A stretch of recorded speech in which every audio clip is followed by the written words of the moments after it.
Uh, I don't know what this did, but I'm recording it from the computer and not from Zoom because it wouldn't record from Zoom before. I don't know what's up with that. I got to do some troubleshooting, Gotcha. but it's recording this time, so we ain't gonna lose nothing. All right, cool. Bro, we got a lot of shit to talk about. Yeah, man. Man, hold on. Let me turn on my fan here. Shit.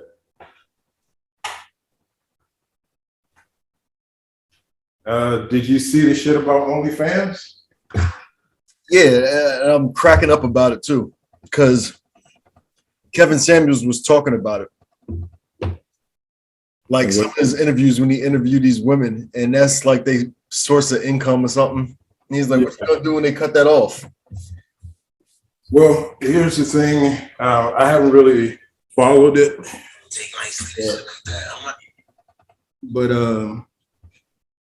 one of check this out, we say, one of the people that I follow on Instagram was talking about it.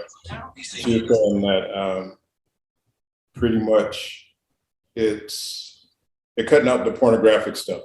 So it's like, and she was saying something about they were having a hard time finding businesses to invest because they had gone that route. Really? I'm like, my boy asked me about it, and I was like, man,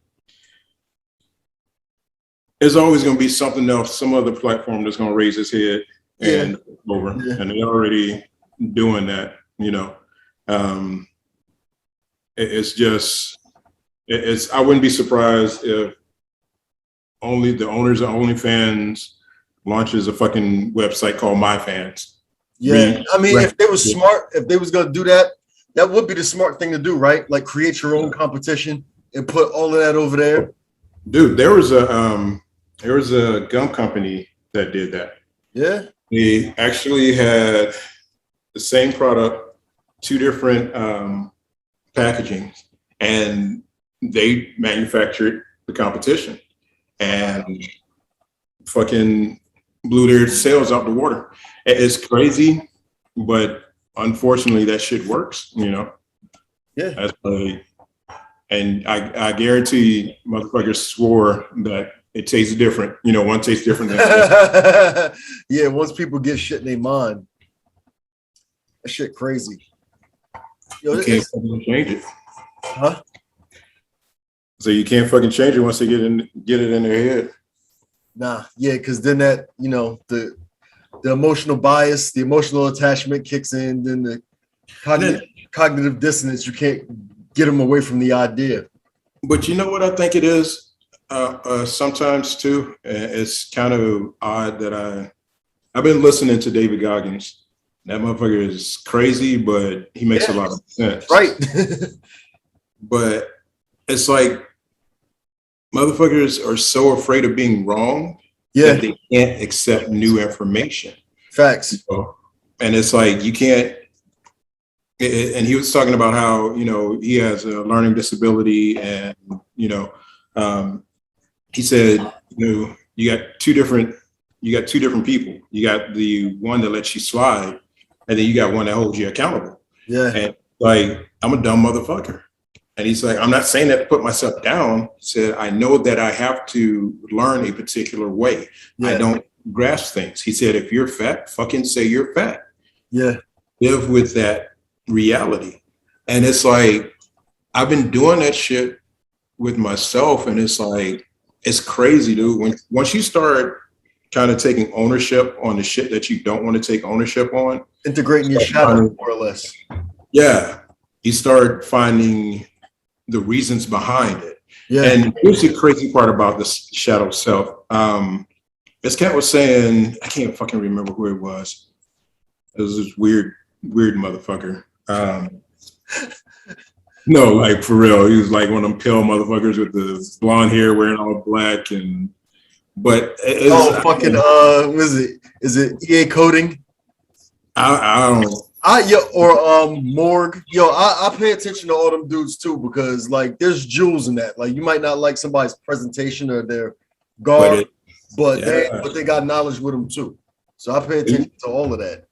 He was saying that, we talk about the shadow self. Yeah. And we always equate the shadow self as something that is evil. He said it's not something evil, it's something that you're ashamed of. Yeah. Thing that people have made you ashamed of. So it's like you can actually have a good quality. People make you ashamed of it, and you call it your shadow self. So, and I always looked at it like, shadow is bad, that shadowy figure. Yeah, that's the idea that they put out, but it's just really parts of yourself that you don't accept, that you don't process and work through, that you like. Those are the parts we need to create strengths out of. Yeah, you're uncomfortable with. Yeah. Did I send you the thing about the dude talking about pretty much relabeling your, I won't say weaknesses, but some of your habits or whatever the fuck you want to call it. But like, let's say if you're a real anxious person, and you're always looking over your shoulder, in today's society, that's not really needed.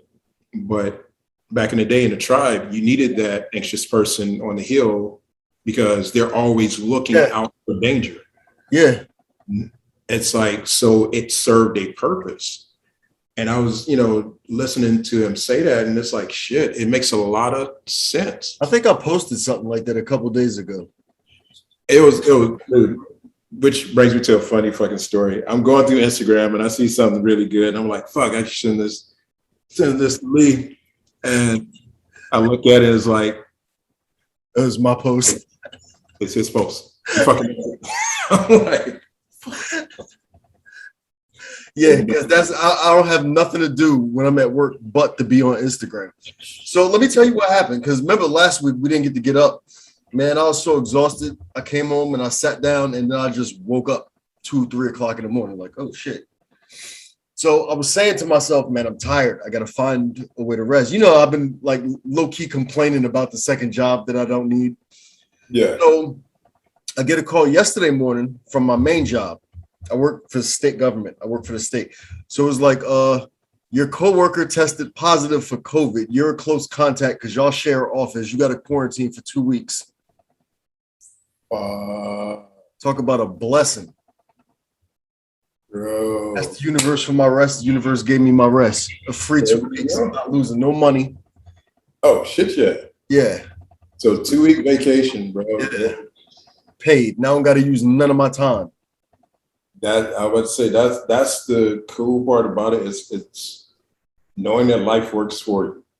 Yeah. And dude, I know that feeling of, like you said, you sit down and you have all the intentions in the world, but your body says, nah, bro.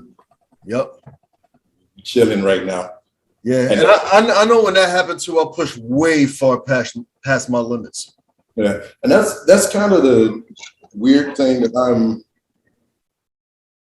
I won't say battle. I'm no longer battling with it, but I'm trying to find my happy place because I know with me, I do, it's called a Pomodoro technique with studying.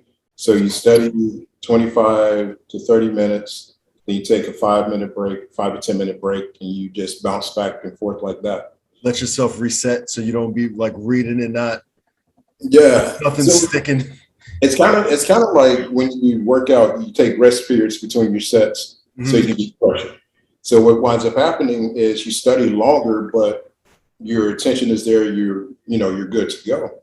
Yeah. And one of the things that I found is like I'm studying and I'm getting in a good groove, and that fucking alarm goes off, and I'm like, fuck, I don't want to stop. So I'll keep going. Yeah. And I'll go through a few cycles, and then next thing you know, I'm like, fuck, I need to break. I don't know where I am in the time cycle. But I'm like, oh, fuck it, I'll break. Fucking get on Instagram for 30, 45 fucking minutes. And I'm like, fuck, I could have accomplished so much more if I would have stuck to it. Yeah, you know what? You just made me think about doing rounds. Like doing rounds and sparring or grappling. Cause like at the end of the round, like I'm a severe asthmatic. Like I'll probably never be able to compete or do anything like that again. I went to a specialist and they told me I have the lungs of a 78-year-old. Damn. Yeah. But that's just when I'm in an asthma attack, right? Like not like right now, but I thought about all the times that I was doing 3-minute rounds saying, I'm good. We could go to extra 2 minutes. Mm-hmm. And then trying to come out for that second round. Mm-mm. And you don't have it. And it's weird. It's kind of weird when you think about it. Everything works in waves. Yeah. Nothing is constant. And like I said, it's kind of, and it's weird as fuck listening to somebody like David Goggins who is just go, go, go, go, go. And it's like, fuck, I can't do that. I burn myself out. Dude, it's crazy because like one of the hardest things for me, crazy thing about it, when it came to sparring and rolling, I had control. I knew my strength, I knew my power, I rode the wave. Yeah.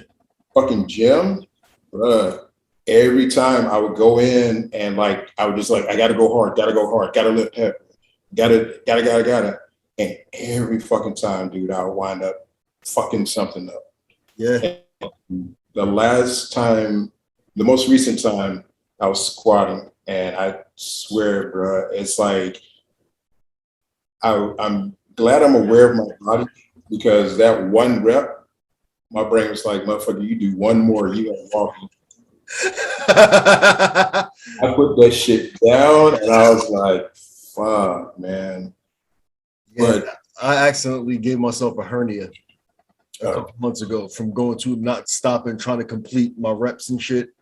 And yeah. I felt that shit in my stomach. Like, it didn't hurt, but that didn't feel right at all. Yeah. And see, I was born with a hernia, and I actually did the same thing squatting. I don't know if I was squatting or deadlifting, one of them, and I created another rep. Did you surgery? Nah, they say the surgery doesn't work.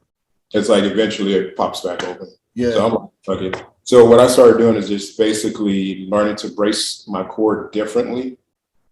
And that's been helping me out. And then also at the same time, it's like once you start doing fucking mixed martial arts, you're not interested in squatting 400 or 500 pounds. I be saying that to people. Like one of my boys, one of my oldest friends, it was his older brother that just passed away the other day. RP, my man Derek. Cause he'd be like, yo, I got up 425. And I'm like, nigga, what are you trying to save kittens out of a burning building? Like, there's no human application for that shit. Like, there's no reason to be that fucking strong. The weird part about it, people don't realize there's a difference between strength and power. Oh, yeah, big difference. The 400 pounds that you have on your back, you can produce that same amount of power and gain the same amount of strength with 225 faster because you're applying more force to it. Now, yeah, I'm not gonna lie, dude. I was a strength fanatic. You know, my deadlift was fucking insane. I was like probably 150 pounds deadlifting like 4 something. And like that's cold walking into the gym, picking that bitch up. Like I was insane. That's superhero shit, bro. That's like that's like Avengers tryouts and shit. Like it's like I put my hands on shit to move it, it moved. But I had no cardio, I had no fucking flexibility, I had no coordination, like I had no lateral movement. And then, like I said, pushing myself, got injured, went back into training, got a little bit better, backed off the heavy shit. Then I started fucking training Krav Maga and mixed martial arts, and I'm like, this shit don't work. It's like I need to trim down. I need to be explosive, flexible. Yeah.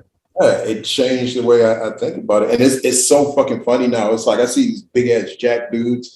I'm like, bitch, I kick you one time and your IT band, it is over. Tear your legs up.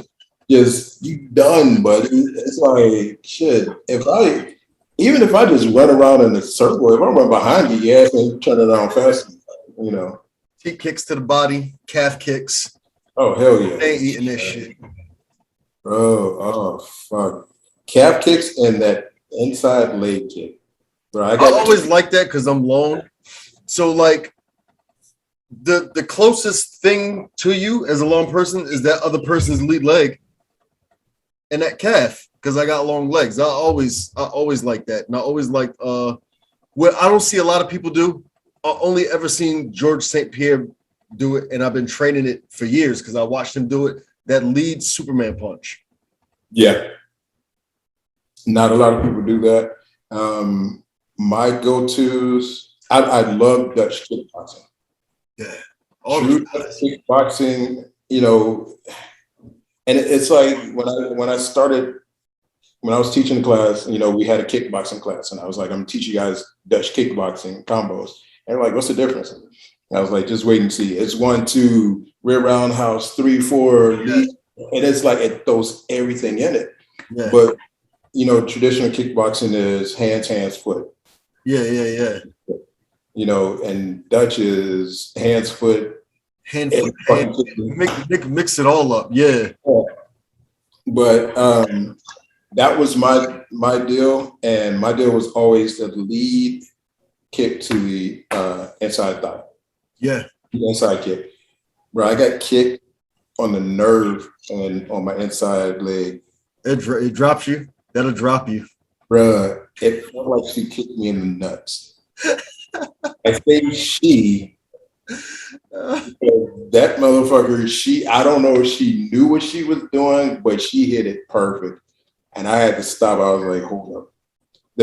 It's the funniest thing. The worst kicks I've ever gotten in training were from women and old people. Those everybody that got something to lose. Exactly. I'm like, oh.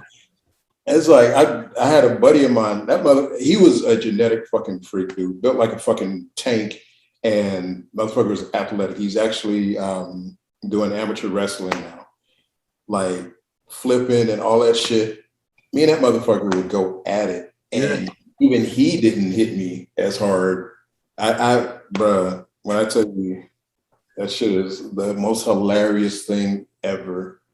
It's like, I think my worst one, my buddy George, his last fight, he fought Mickey Gall in UFC. I think that was his last fight. I worked with him a little bit before he went into that. But it was one time we were just fucking around after sparring. I'm like, I want to see if I could take one of these kicks, like kick me in the leg. He's like, man, no. He's like, what the fuck are you doing? He's like, no. So he looked at the coach. Coach was like, yo, he blasted me in my leg. I ate it. I wouldn't have ate a second one, but when I woke up the next day, my whole fucking leg was purple. Yep. My whole entire leg was purple. Shit. Yeah, that's one of those things, because we used to do leg conditioning drills. Yeah. And one of the other instructors, he was like, fuck that, I'm not doing that. He said he had a buddy of his who fought, and he was in a wheelchair. Said like he took too many leg kicks, and it was damn near like his legs had hollowed out. And like he had to recover from that shit. Yeah. Nah, I'm good, buddy. Uriah Faber after he fought Jose Aldo. Cool, man. That and Gaethje got somebody like that. Oh yeah, Gaethje hit Khabib with some nasty shit. You saw Khabib said he hit like a fucking truck. Yeah. I was like, shit. I still say it, dude. If the Gaethje that fought, who did Gaethje beat the shit out of? Ferguson. If that Gaethje fought Khabib, that Gaethje would have been champion. I don't know. I think it kind of was that Gaethje, but Khabib ain't Tony. Like Tony is stiff. Like I kind of knew that was going to happen to Tony. Just the way he stands, he has no head movement, and he's not looking to grapple. You know what I mean? To where Khabib is, you got to be a little bit more careful because he's going to grab you. But the thing is, and the reason I say that Gaethje would have beat Khabib, that Gaethje was more under control. Remember Trevor? So he said, calm it down a little bit. Yeah, just touch him. That Gaethje was tense, and that's the craziest thing, dude. It's like people don't realize, and it's a weird thing kind of be able to see. I can see when somebody's pushing a punch. They're overcommitting to a punch. Yeah. And my philosophy has always been, how hard can you hit when you're not trying to hit hard? Exactly. That's the thing that you have to do, kind of that 1-inch punch shit. You Yeah. know, fast. And you're not overexerting yourself. You're not throwing yourself off balance. You're sitting on your punches and your technique is correct. Yeah.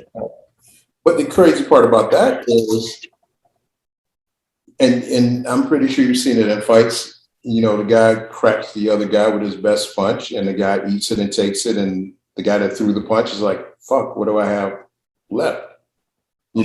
Whole bunch of more of them. Don't stop. Like, just keep touching them.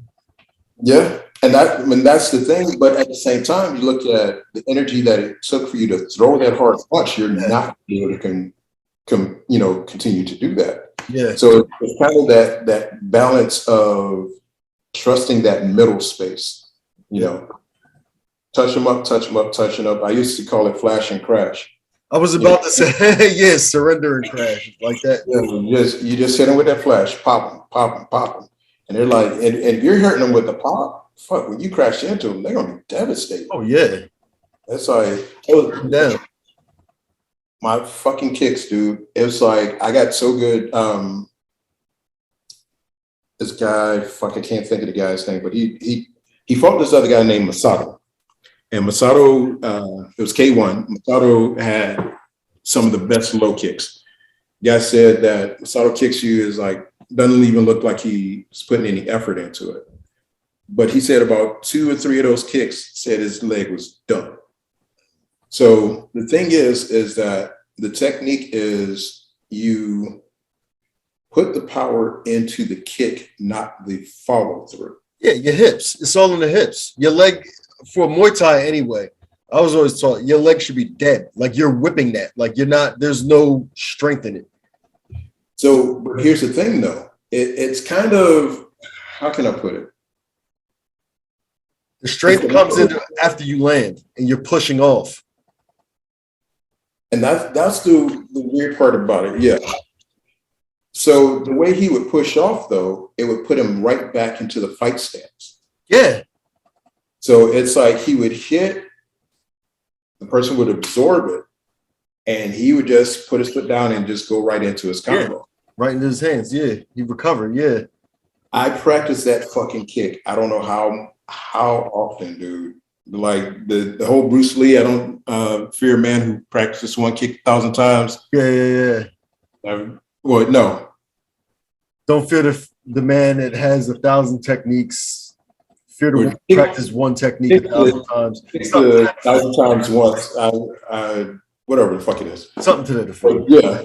But it got to the point where with no effort, I would just demonstrate, just gently touch what I thought was gently touching, and people, ow, I'm like, yeah, dude, I didn't do anything.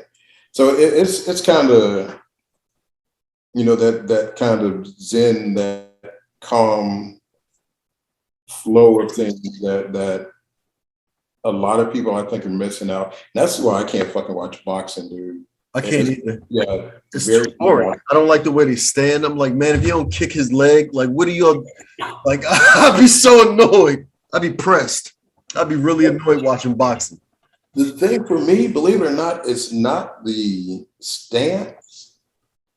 It's you don't have a lot of boxers left. You got a lot of brawlers out there now, and you're seeing punches come from behind the back, and yeah. They're loading up and trying to go for the knockout, and you don't have a lot of real boxers left. Yeah.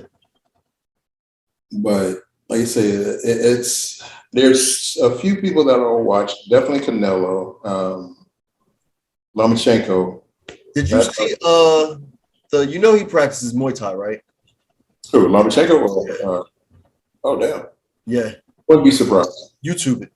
He's not that bad. I wouldn't be surprised because his fucking pops took him out of boxing, I think 3 years, and made him do dance. Yeah. Dance is martial arts without a combat application. Exactly. The funniest fucking thing I've ever done, Tai Chi. I used to joke and call it slow motion kung fu. Yeah. I have never sweat so fucking much. It looks like it's easy, but it takes a lot to keep up your breath with that slow ass motion and through those forms. Yes, but when you speed full speed, oh dude, that shit snaps. Like it's quick. And the bad part about it, the old dude showed me. And bro, when you know in the kung fu movies, you hear the clothes go. Yeah. Fuck. Yes, sir. Don't want to mess with you. I mean, that shit's good. It's good for old people. I mean, because I started working with a friend of mine. He just had a baby. So I haven't seen him in about 3 weeks. But I started working with him with Muay Thai. And he's interested in all the kung fu and all that shit. And I'm like, it's good to stay in shape. But if you really watch mixed martial arts, you could tell what works and what doesn't. And that's why you don't see Tai Chi dudes in there. That's why when you see on the internet Tai Chi versus Muay Thai, you know what's going to happen to them guys. Like, you already know what's up. So Tiger style versus like jiu-jitsu, like we know what's up. We know what's going to happen. I'm about to say, and that's kind of the weird thing with it. You kind of got to be a jack of all trades. You take little pieces of each one. Yeah. Because there's no form that is completely perfect. Nope. You know what I'm saying? But it's like it would take the practitioner to do that. Yeah. But it's funny because you put a kung fu guy against a kung fu guy, they both know the rules. They know the rules, they know their stances, they know all that shit. So it's kind of an even fight. But you put that guy in a street fight where wrestler. Yeah, where 80% of that shit goes to the ground. Yeah. You're fucked. Yeah. Then it becomes biting and eye gouging. Yeah. Because you're in a street fight. I was about to say, which is street fight. Yeah. Know? But yeah, it's just crazy. I just learned to blend as much shit as possible when I was training. Catch wrestling, jiu-jitsu, wanted to get into the judo and the sambo, but we didn't have anybody really there. The Dutch kickboxing, all that shit, just roll it into one and go from there. I got catch wrestling DVDs with the dude that trained Josh Barnett. Yeah, Snake Pit. Fuck, I can't think of his name. I can't think of his name either. Fuck. I want to say it's Billy something. I can't remember. Oh no, you're talking about the old dude. Yeah, he's a real old dude. Yeah, that motherfucker was bad. Yeah, he had like positions from back mountain. He was like, if they put their palms on the floor, break their fingers. Yeah. Like it's some dirt. Here's the thing though. The crazy part about it, catch wrestling used to be called hooking. They were called hookers. So before we became what we are now, they would have the carnivals, and basically they'd have these catch wrestlers take on people from the crowd. That's not smart. If you beat them, you win a prize. If you didn't, you went home with something broken. And that's what the fuck they did. It's like, can you imagine now you're volunteering to get your ass beat, yeah, with a big ass man, and you lose, but you're like, hey, at least I go home with my fucking arm broken. Yo, they need to still do that. There should be bars and shit to still do that. Because you ever watch fights around some of these people, man? If I was him, I would have. Yeah, like, sit down. Like, you don't know what you're talking about. You speaking of YouTube, you ever watch Street Beefs? Street Beefs, nah. Send me a link. Look it up, and bro, that shit is The craziest shit I seen comes from Russia. Bro, you might have seen me post this shit before, but there's like actual night fights. Oh yeah. It's like MMA, but they got swords and shields. I seen this dude get taken down, and my man had a shield on. He bashed this man's helmet until he stopped moving, and the referee stopped it. It was like a ground and pound stoppage, but with a shield. Smashing that dude's. My man was. But believe it or not, they were trying to kind of modernize it. Like years ago, I want to say it was either History Channel. Who was it that had the Fight Science? It was either the History Channel or TLC. Or it might have been Discovery Channel too, because all of them, I get programs confused. It's one of the three. One of them, they were trying to do it, and they were actually developing a suit where it actually scored points. That'd be dope.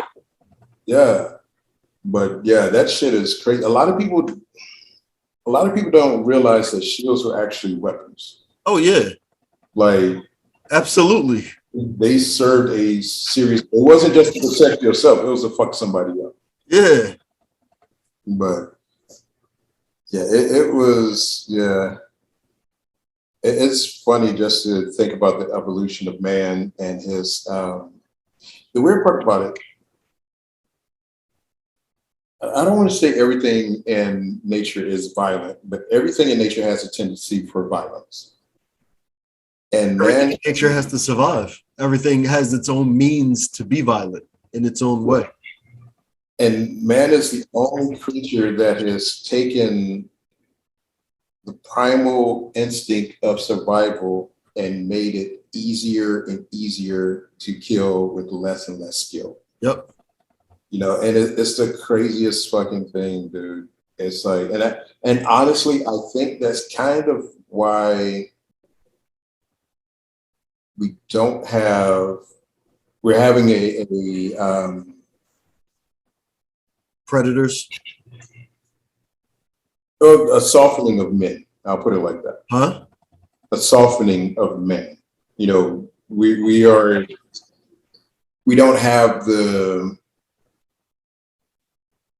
primal urge or the skills anymore to actually have a fucking fist fight. You know, it's like now some of us do. The majority don't. They want to grab something. They want to shoot somebody. They want to swing something. And it's like, you know, back in the day, you know, if you talk shit, get hit.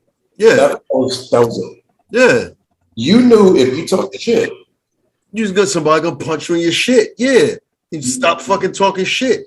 Like they pussified the world, bro. Like can't.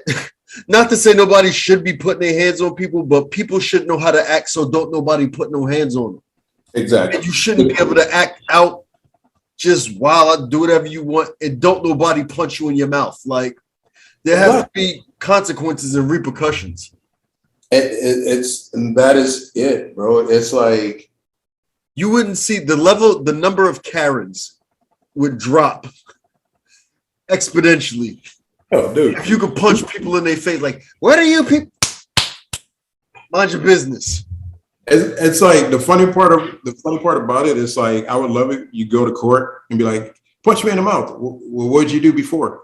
Well, I was cursing them out because of da da da da da. You deserved it. Yeah, was that your business? No, but I said, but it's like, man, you should have been minding your business. You would have got punched in the mouth. Exactly, and it's. When I worked in the store, we used to have, I came up with what I call a punch in the face theory. It's like, don't do anything to a customer that will make them want to come back and punch you in the face because they can. Yeah. And it was crazy. Before they started doing a lot of outsourcing on calls and shit, there was this building in Baton Rouge where I used to stay. Oh, fuck. Actually, I just realized that I worked in a fucking place where old department store called Maison Blanche. And you have the store off to the side. And of course, you know, a store is going to have all the storefront windows and all that shit. Then you had what was called Mercantile Credit right next to it. Mercantile Credit owned Maison Blanche. Mercantile Credit is where they did all the billing. They called people, you know, bill collecting and all that shit. I worked in there and I did the mailroom shit. I was stuffing the envelopes. They had no fucking windows Like the windows were so fucking far up that like, why the fuck did you put them up there? Like we would go up, I want to say it was like 5 floors up, and that was like our lunchroom. Like none of the shit was all brick. And the reason they did that was because if somebody came, because a bill collector called them and wanted to shoot up the fucking building, they couldn't look in the window and say, and see nobody walking around. Yeah, you know. That's and slick.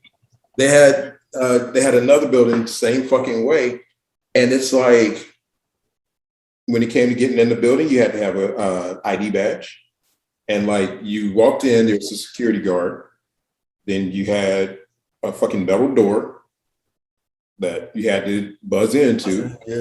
Yeah, but it's like that's kind of the mentality that we have now. It's like I want to be able to say what the fuck I want to say, and I put so much distance between the person I'm talking about and myself. Keyboard warrior. Can't do anything. Exactly. And it's crazy, dude. It's like, I'm sorry. Okay. No, good. Oh no, I was gonna say that we was talking about something similar last week that the footage got, I don't know, it didn't record, about people wanting to do something but don't want to accept the consequences for what they're doing. They just want a free ride and do whatever. Exactly. And it's like I said, it's fucking crazy, bro. It's like at one time I thought the mental illness was on the rise in the world. It is. It's not. You know what's on the rise? Fucked up thinking. Yeah, it turns into mental illness. You stay in that mindset for too long, you start believing that shit. Exactly. Yeah. It turns into it. But once again, if you're acting a fucking fool and I slap the piss out of you for it, and there's no consequences for it because you were acting a fucking fool, guess what? Your thinking starts changing. Facts. You know? And it's like, of course, you don't want to have to run around slapping motherfuckers to get them to get their mind right. But it's like, hey, it could be like the purge. One day, yeah, you ain't kill nobody, but you can slap the shit out of a nigga. Slap the shit out of a motherfucker. We can stand that. Bro, I would go into the glove business. I would be like, look, got them gloves. that supple leather. Just yeah. It's a little bit. But it's kind of, I don't know, man. It's one of those fucked up situations. It's a catch-22. You're not afraid of the circumstances or you're not afraid of the consequences of your actions.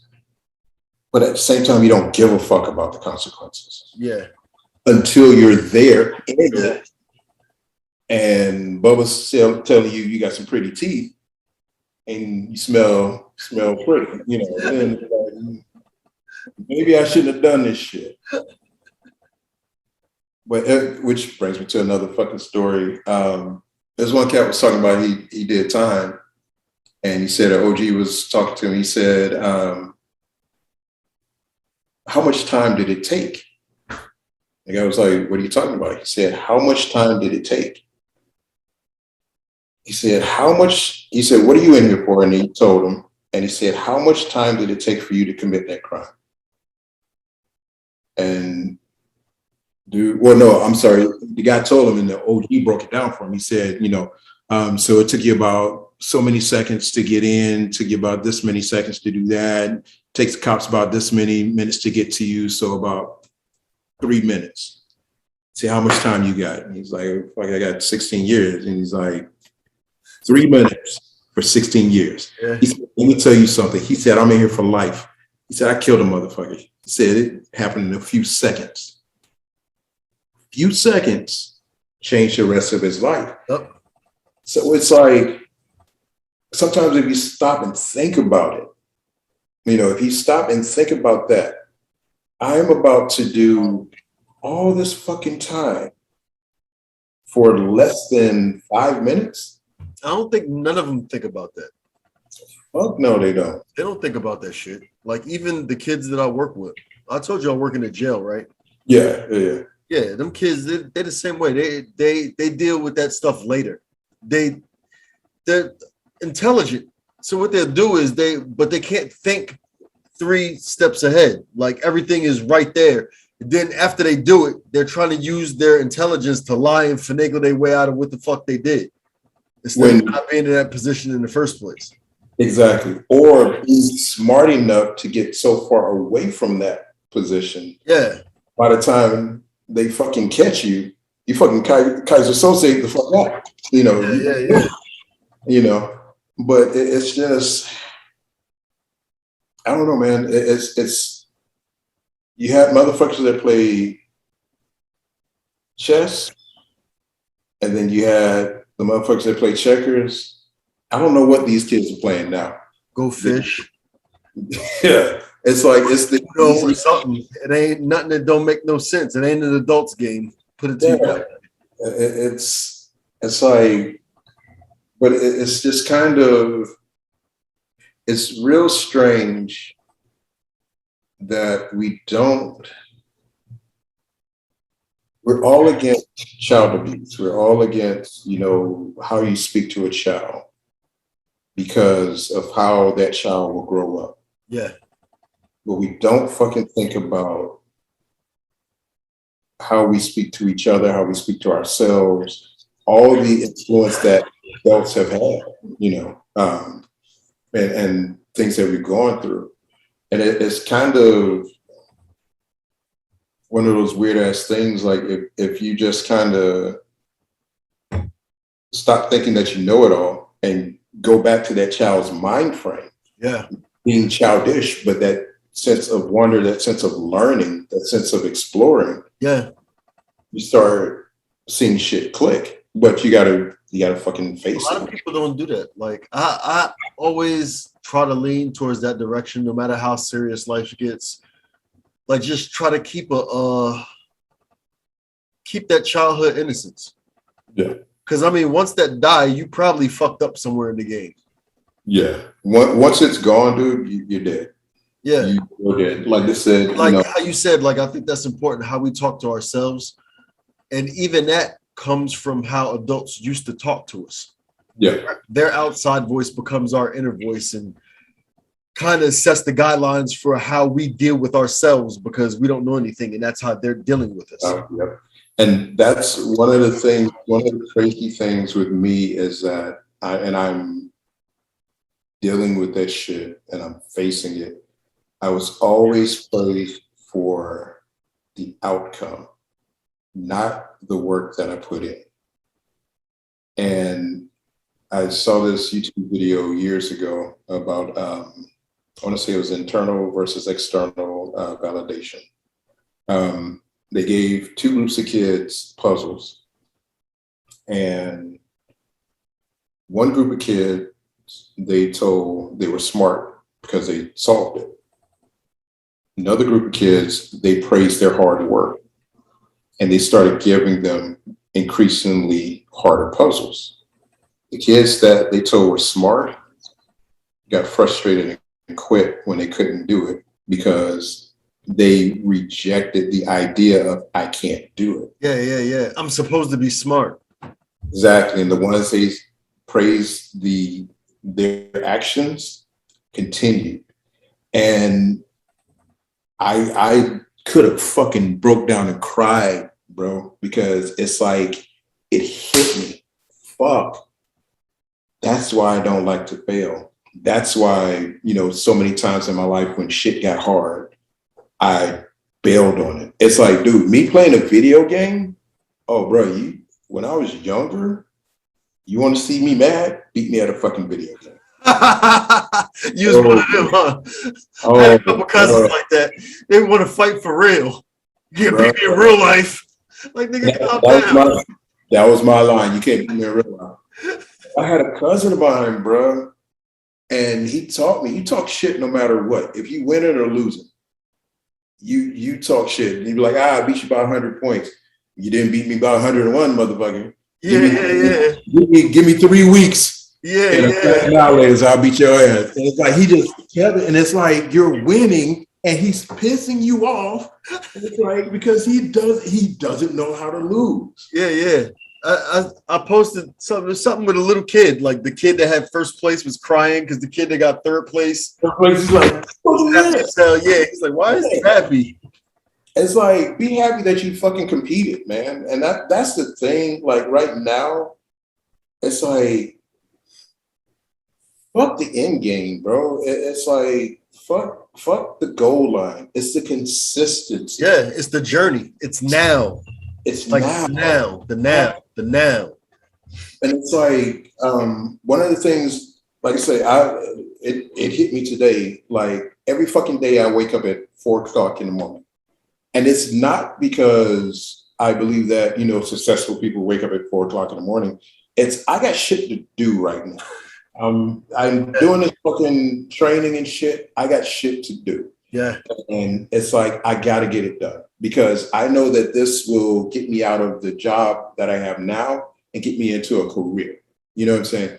So I'm making that sacrifice, and I'm not going to lie. There's some mornings I wake up and it's like, fuck, I kind of put in a escape valve for me on my mornings.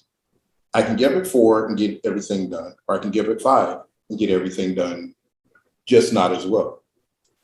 But once again, David Goggins was saying, you gotta tell your brain this is what we do now. Yeah. Like I shit you not, bro. It's like I listen to that shit every fucking morning. And one morning I woke up and I was like, I'll sleep 15 more minutes. Brain said, this is what we do now. And my leg kicked over and I got the fuck up. That's what he'd be talking about. He'd be like, yo, I'll be sitting there looking at my shoes in the morning because he don't want to do them 20 miles or whatever he'd be doing. Yo, that dude is the most mentally strong human being I've ever seen. Ever. And the weird part about it, and he's broken. He's broken. But the weird part about it is that he said that, and he said something that made so much fucking sense. He said, when he talks about his workouts and people working out with him, everybody wants to talk about recovery. Do a fucking workout first. Everybody wants to go to that comfort zone. But he said that with all the injuries he's been through, with all that shit, people ask him, is it worth it? He said, fucking right it is. Because he is truly going to be that guy that when he's fucking 60, 70 years old, he can sit back and say, I earned every fucking ache and pain and bruise. He's going to go to the grave worn the fuck out. Yeah. And it's kind of, we kind of look at it like we're supposed to hit the grave perfect, and we're not. The line from Fight Club when the narrator pulls a tooth out of his mouth and Tyler says, even the Mona Lisa is falling apart. There is beauty in breaking down. Yeah. Now I ain't gonna break myself down to the point of the Goblin shit. Yeah. But it is, you gotta keep kind of pushing that envelope. You can't get comfortable. Even if a motherfucker doesn't give you a chance, you have to give yourself a chance. Yeah. And that's the crazy part about it. It's like a lot of people give up so fucking easy because we've been lied to that life is supposed to be easy. Yeah. Life is supposed to be life. Life is what we fucking make it. So it doesn't get easier. You either get stronger or life remains hard. That's based on your mindset.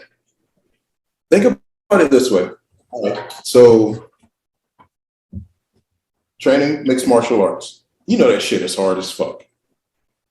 Think about a technique that was hard as fuck, but you stuck with it and you learned it.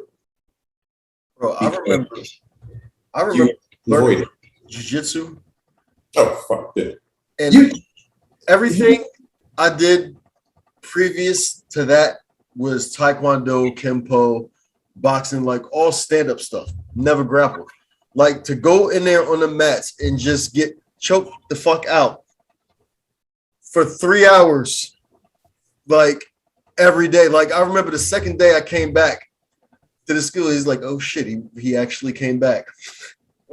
I couldn't walk. Felt like I was 90 years old. Dude, but the thing is, you enjoy it. There is a goal. What you're going through is worth. It's less than what you're trying to gain. Yeah. So it takes that hard, and the hard becomes easy because you expect it. It's like it was the weirdest thing. You know, my brain switched with training. It was like I come here to get my ass kicked. That is why I'm here. I'm not here to win. I'm here to get my ass kicked. Yeah. Because if I win and I get out on the street, you motherfuckers like me. You know me. We see each other every fucking day. Yeah, it might not be the same out there. Out there, they don't fucking know me. They don't care about me. I have something that they want, they're going to get it any means necessary. Try to poke you or shoot you. Yeah, you know, and so it's like, I'm here to get my ass kicked. I'm here to get my ass kicked so I can find a way out of the darkness. Yeah. And like I said, it's kind of get tempered, like metal. That's the thing, man. It's like you gotta kind of look at life that way. Yeah, you know? True. It's like I'm not here for the easy ride. I'm here for the ride. Period. You know, it's why the fuck do you love roller coasters? Because they scare the shit out of you because you don't know what's going to fucking happen. You know it goes up, you know it goes down, you know it hits the corners, but you see it. But once you experience it, totally different thing, you know. But I don't know, bro. Motherfuckers are just they are self-centered and so deserving. We live in a very egotistical time. Yeah, very narcissistic. Now, here's another thing that's crazy as fuck, and I never in a million years would have thought it. The singer Barry White. Have you ever listened to any of his interviews? I've been seeing them. They've been popping them up. I got a bunch of them in my phone. I just haven't posted them. When he was talking about marriage and the black community and a couple different, talking about being God. I didn't see that one. Bruh, Barry was deep as fuck. Yeah. Like, not only was his voice, that motherfucker's thoughts were deep. And it's like, the crazy part about it is like, you see this man who is this velvety voiced and just sex symbol. But when he turns that passion into what he believes in talking about, bruh, that's a motherfucker that if you're a conspiracy theorist, they got rid of his ass. Because they do that to a lot of us, bro. Oh hell yeah! You can't start talking some real shit and have a following. Then you're dangerous. Fuck no! It's the funniest thing. I actually posted on Facebook years ago when I started having my epiphanies on shit, and it's like it was something to the effect of, "Do you have the courage to speak this truth? Because once it gets out, you become a target." Yeah.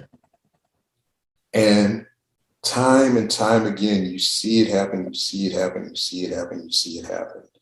And I get pissed off with motherfuckers like, what the fuck was the mayor's name? Kwame Brown, I think it was, the mayor of Detroit. He was a young cat. He was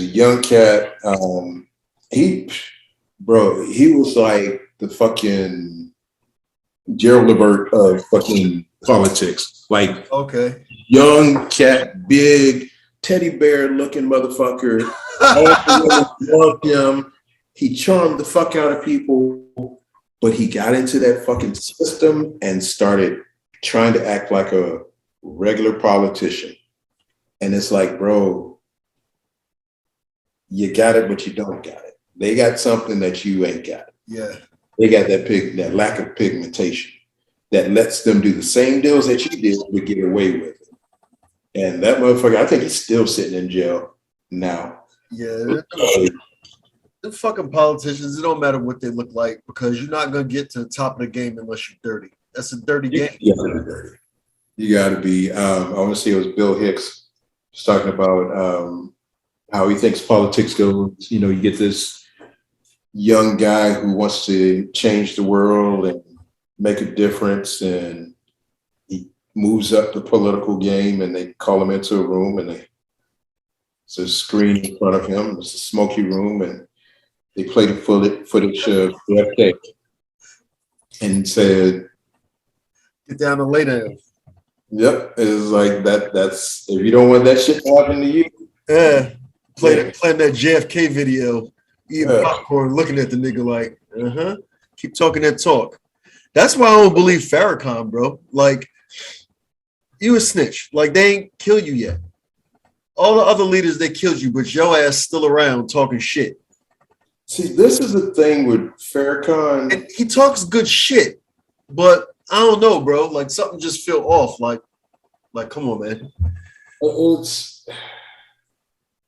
It's kind of, it is very, I don't even know how to fucking put it, man. It's like, if he was a threat, he wouldn't be here. Exactly. I'll put it makes me not want to put any kind of Farrakhan. He's a stop clock. That's the best way I can put it. He's a stop clock. He's right twice a day. But the other times it's like, like I said, he says some intelligent shit. He say some good shit, but what are you doing? And why is y'all fucking with Scientologists? Like, I don't know. They like them dudes is weird to me. I really don't know. It's one of those weird ass things of how can I put it?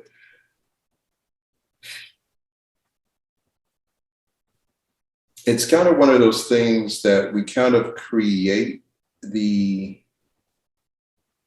I'll put it like this. The Illuminati didn't exist until people thought it existed. Maybe. It's kind of one of those things where it's like if you see a tree is going to be a tree, whether you're there or not. But if you put out a rumor, or I don't even say a rumor, if you put out a bit of information enough times and people start to believe it, the illusion of truth. True. Yes. So it's like, it's kind of one of those things of, is it true because it's true, or is it true because we made it true? Yeah. We follow the lies. Is it true or is it an actual fact? Yeah. It's like we kind of fabricated it because one of the weirdest things, it just dawned on me. I know a lot of weird shit, but there was I want to say it was in California. There's a huge ass case where all these kids got their parents in trouble because they said that their parents were devil worship, Illuminati or something in some cult or something like that. Yeah, they were devil worshippers in a cult. Yeah. The weird part about it, none of the parents were. The kids had fabricated a story so believable to themselves that they believed it. Wow. And the parents went through hell with investigations and everything. There was another story of this woman who she started going hard for victims of molestation, and she told her mother that her father molested her, and it divided the family. It later came out that he did not molest her, and it still divided the family. It would, because after all those emotions, and then like from his point of view, like, I can't believe you think I would do some shit like that. Like, how do you? But not even that. It's the fucking classic Bill Cosby, Mike Tyson shit. You know, oh, he didn't do it. He did that shit. Yeah. They paid them all. They did this, they did that. You know what I'm saying? Yeah, I got you. It's The illusions that people create to justify how they feel about certain Yeah. things. Yeah. But it's like, it's just crazy how powerful the human mind is to, like I said, create something out of nothing in that sense. Yeah. Because, and like I said, I hate to say it, bro, and this is probably unpopular opinion, but Let's go. Let's go down the rabbit hole. I am distrustful of Blacks who are too well accepted, like accepted all the way around. Like an Obama. Obama. Bro. Now, there are few that I would say are exceptions to the rule, but they're not widely accepted. Yeah. Dave Chappelle. Dave Chappelle is that nigga talk. He speak the truth. He don't give a fuck with nobody's. That's what I like about comedians, though. Like he'll say whatever the fuck is on his mind. Exactly. But he's accepted by a large group, but he still has people that dislike him. Mm-hmm. You know what I'm saying? So it's cool. But the weird part about it is Dave started out as that non-menacing, harmless Black guy. Yeah. He told jokes. He was the Waka Waka guy. But somewhere in there, the switch changed. Yeah, once he got a voice. Exactly. Once he knew who the fuck he was inside and delegated himself in his own truth. I think he saw who he had to become to get to that next level. He was like, fuck you, I'm not doing it. Yeah. Which opened the door for him. Kevin Hart, I think, is slowly but surely getting that way. I really think. I think he's on the other side already, honestly. Hmm? I think he on the other side of the coin. I don't know. There was that one slip up. I think it was last year, the year before, when he said something. And it was like, oh, he's a homophobic. It's something about hosting something or something. Oh yeah. So here's the crazy part about that. That fucking cancel culture. It even fucking came back at Eddie Murphy. That shit corny. It's fucking corny. It's if you can't fucking laugh at yourself, don't laugh at anybody else. For real. Number two, know that times change. The same person I was in 1980 is not the person I am in 2021. Shouldn't be. There is fucking growth. Yeah. I don't give a fuck. And I know that this once again opens the fucking door of you have a fucking David Duke, Grand Wizard of KKK. He likes Black people now. That was a long time ago. Like, nigga, get the fuck out of here. Like, but the thing is that we gotta put them in the same barrel. We still have to give them the opportunity to show who they are and what they do. And it's kind of one of those things where, and like I said, I had to realize it. It's like, you can't just be down for the Black folk and not give it to the other folk too, the white folks and everybody else. So it's kind of one of those things where it's universal, and it's fundamental, yeah. And it's the same thing with white folks. Too many Black people following this white person. Hold up now. A whole lot easier for them. What's going on over here? Yeah. It's a whole lot easier for them to jump back over and be accepted by that side than it is for us to. We are going to wake up the same color we've been from day one. Well, technically, not really, but still, you can bleach your shit. Yeah. You like a weird motherfucker, aka Sammy Sosa. But who the fuck tells us? What the fuck you doing? Oh my God, that shit like that bugs me out. Sammy Sosa, fucking Little Kim. Well, yeah. That's a mental disorder because I think she was trying to turn herself into Faith or something. I don't fucking know. Like how you turn yourself into a yellow Asian and girl, your hands is brown. Like you ain't gonna do your hands too? That shit look weird. What are you putting the shit on your face with?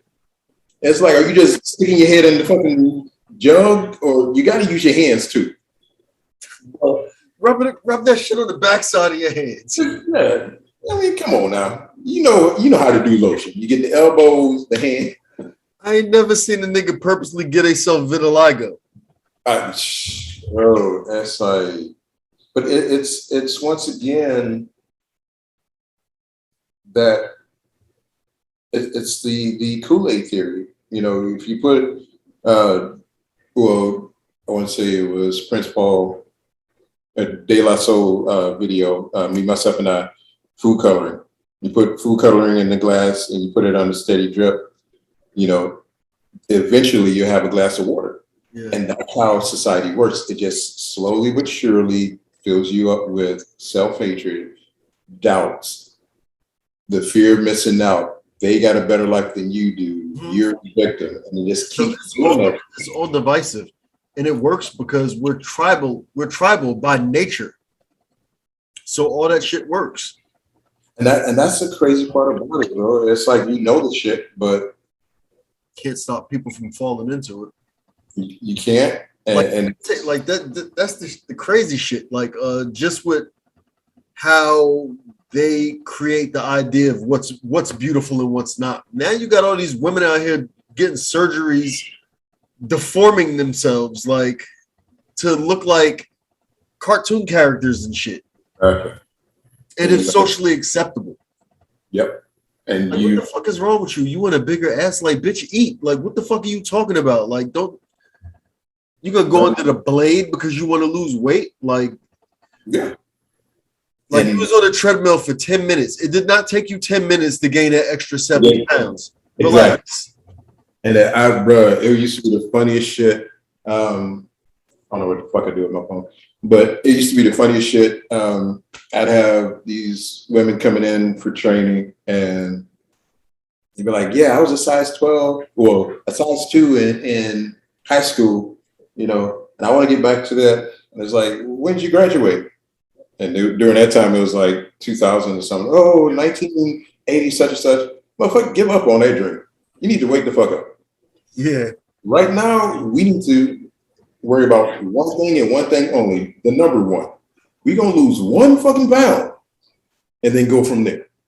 But it's, I don't know, dude. It's kind of weird to want instant gratification. That's what comfort does to people. That's what happens when you have fast food and everything at the dial of the button. Like it just instantly happens. So then you move into your life like, oh, I need to lose weight. You want it to instantly happen.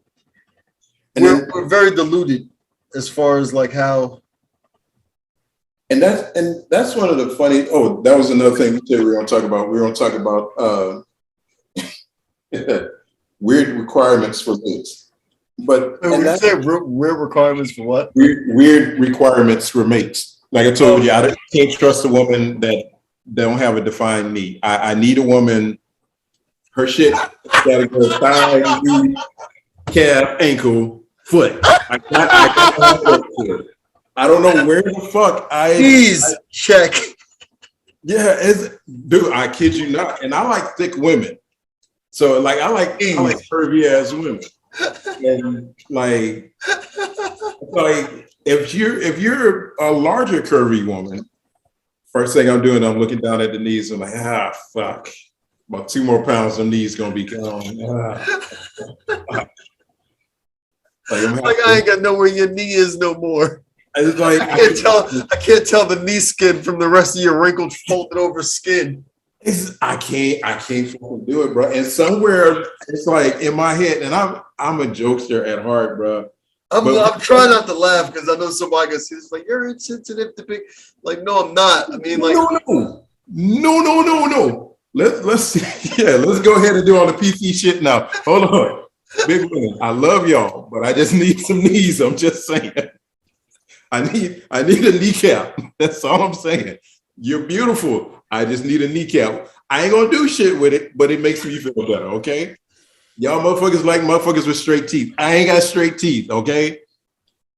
But I need a kneecap. That's all I'm saying. Fuck it. I'm serious. Everybody got their preferences. Yeah. Not mine. I like a woman with knees.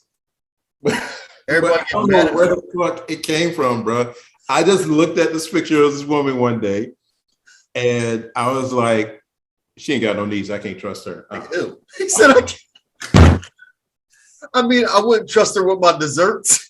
I wouldn't trust her. I wouldn't trust her with the plate I made for myself for later that I didn't eat dinner and put it in the refrigerator. No, I didn't trust her with that big girl. You fuck with a big girl, you always sharing. You know that shit off top. But the knees, no, baby.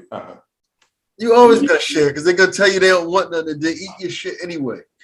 Bruh, oh my God. It's the funniest fucking thing. I've dated some big girls in my life, and I've dated here's a weird fucking thing. Okay, I'm a just here's the thing that I realized. There are big girls and there are greedy girls. All big girls ain't greedy, and all greedy girls ain't greedy. That's facts. Bruh, I dated this skinny chick.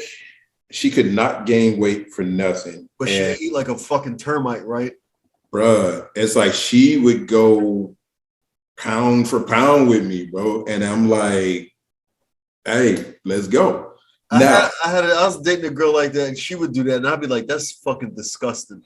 Like, you just ate your own fucking weight in goddamn cheese fries. Like, there's something fucking wrong with that. Never gained the pound, though. But the crazy part about it, it's like, it wasn't, I like to eat. So, and like to cook and shit like that. So it's like, cool, I got somebody that I can shout out with. Now, I'm, once again, full transparency. This shit hit different when you got a big girl that's greedy. Oh, God. Because that shit only goes one way, and that's up. So, or down. Whatever way you look. This shit it's all going down. But it's like, and it's so fucking funny to be that self-aware where I'll sit back and myself and like, bro, you're a fucking hypocrite. Skinny girl eats a lot, you fine. Big girl eats a lot, you're like, hey, you need to get a salad. Yeah, because well, we know why that is. And there's nothing wrong with it, bro. It's preferences. Like, everybody has preferences. Yeah. It's just these times and days we live in, people they want to cancel you if you don't choose them.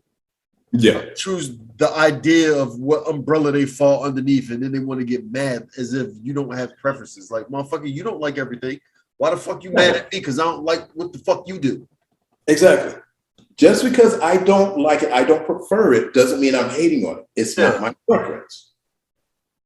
Plain and simple. This girl told me, she was talking about self-esteem, and I'm like, self-esteem is bullshit. Like, that's all bullshit. And it was this conversation. She was talking about Lizzo. Well, Lizzo has good self-esteem. I'm like, okay, but Lizzo's overweight. Her self-esteem does not make her physically attractive. It doesn't. If you like girls like that, that's cool. But I mean, like, just because she's self-confident does not make her physically attractive. But here's the crazy part about it. And this is the thing that I had to realize. There is a difference in the source of your self-confidence. Are you saying that you love yourself because you're fighting those who said they hated you? Are you saying you love yourself because you hate yourself and you're trying to convince yourself?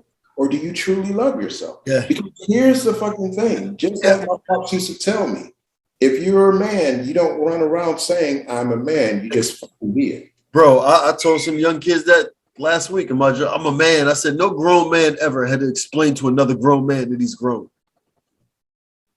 You're a child. You're a fucking child trying to play a man's role. Yeah. Now, I will tell people, I've been a male for a long time. I haven't been a man very long. I've spent most of my life being male. Yeah. And a shorter amount of my time being a man. Yeah. Because it's a whole lot more to being a man than it is to being a male. Yeah. We have to embody those different principles and those different ideas to learn how to carry ourselves a certain way. Exactly. And so it's like, yeah, you see Lizzo on the gram and you see her on the fucking stage and all that shit, but how is she when nobody's around? I know, because honestly, to me, like when I see stuff like that, to me, it looks like you're depressed and trying to cover it up. Because if you loved yourself the way you say you would do something about that. Because it's not, everybody knows it's not healthy. You know that that's not healthy. Monique built her fucking career on hating skinny bitches. That was her thing. And it got to the point where she was like, this isn't healthy. And once again, I don't call women bitches. I was repeating what Monique said. All my shit. Cancel me, motherfucker. Yeah. You any fucking way. But it is a thing of, you don't have to have a fucking six pack. You don't have to, work out like a fiend 5 hours a fucking day, 7 days a week, and, run marathons. Just take care of yourself. Yeah. Motherfucking Heavy D, big boy, moved like a motherfucker, smooth as shit. His ass off, yeah. Your weight does not define how healthy you are. No, it doesn't. Healthy you are defines how healthy you are. Yeah, that's what people don't get too. That's the other side of the coin, because some people just have those body types. Like, that's how your physiology is. You're meant to be like that. You lose weight, you start to look like a lollipop, put that weight back on, because your head's not supposed to be that big. Like, your body, you're naturally a big person. Like, look at Sammo Hung. He's doing backflips and all that shit. Like he's too fat to do a backflip. Like, this nigga hopping around. Bro, there's a motherfucker, I can't think of his name, Big Scoob or some shit. Like, this motherfucker is a fucking brick wall. Huge motherfucker. Like, abnormally huge. He's a power lifter. But like, this motherfucker's like, his back is the fucking size of a Buick. Like, this motherfucker is huge. If I can find a post with him in it, I'll send that shit to you. But this motherfucker does muscle ups, he does flips. It's like you said, you have people who are genetically built a particular way that they look like they're unhealthy, but they're healthy. Yeah, that's how they're supposed to look. That's how nature intended to look. And it's probably, and it's, once again, I understand it from the viewpoint of a lot of lower income people are overweight because of the foods that they eat and the choices that they have. Yeah. You're going to eat beans and rice because that shit's going to fill you up. Yeah. And keep you full longer than a balanced meal. Get it. Understand it. That would be better than eating fast food, because if you look at like some food, like that's why those people ate beans and rice, because they have shit else and it's cheap. Exactly. It works. In nature, there is nothing overweight. Like when you got to hunt and do shit every day, like all the sickness that we got from that comes from comfort. Bro, it's like this in nature. Either you run it after something or you run it away from something. Facts. It goes, your ass is running. So you, like you said, you have to be active. Mm-hmm. What about hippopotamuses? Them motherfuckers are ferocious. Like, they are big, but they will fuck you up. Yo, them things run like 30 miles per hour or something crazy. Exactly. You can't get away from one of them motherfuckers. Like, no. It's like, fuck it, and be like, Maurice got eaten by a hippo. What do? He fucking stood there. You're like, fuck it, I live a good life. I'll be the motherfucker in the middle of the safari. What you doing? Putting some seasoning on this motherfucker. So I hope he enjoy his meal, because fuck it, I ain't trying to shoot you, because there ain't no fucking bullet gonna stop that big mother, unless I got a fucking. You need something different. You need one of them sci-fi guns. Oh shit, the Predator got. It's like, that shit's over. One of these. This is not for humans. Whatever it's for. Oh, it's for humans, all right. Nah, that shit too heavy for a human, bro. Don't let me see your ass on last. What is it? First 48. It'll be the last 48. But You see me on Cops and Dog the Bounty Hunter or some shit. that motherfucker even still come on. Oh Like fuck! I got him cornered. I got all kinds of toys. This thing hard as hell too. See, I see. You know what? Me, I'm like, I've lived a good life. Like, I keep saying, I keep saying I'm gonna get a gun. I said I'm gonna get three. I'm gonna get a pistol. I'm gonna get a rifle. Shotgun. A shotgun. Yeah. That's all I fucking need until I get it, and then I'm gonna be like, oh, I need this. I need that. Need a compound bow. Yeah. That's my next thing. Because there's a place near me that they train you for that. Oh shit. Yeah. So I'm gonna look into it on my time off because why not? I'm the type of motherfucker like I want to learn how to hunt, but I want to learn how to hunt bow and arrow. Yeah, that's why I said that. That's on my bucket list. Yeah, I want to learn how to track. Like I want to be the motherfucker that jumps out of a tree and jumps on the deer's back and slits its throat. That's the same thing I was thinking when I was. It's like I want to be that motherfucker. Yeah. It's like let predator shit become real. It's like, oh fuck, I don't practice for that shit. You know, motherfuckers throwing me shit like, here, you take that, you're a bad motherfucker. Thank you. But back to the Lizzo thing. But going from think about it this way. All right, so we're talking about low income food habits and food possibilities. It's going to be fast food. It's going to be rice and beans. It's going to be shit that they don't need. Now, guess what happens when you start making money? You're going to start eating all the foods that you couldn't afford. You're going to start overindulging. So guess what you do?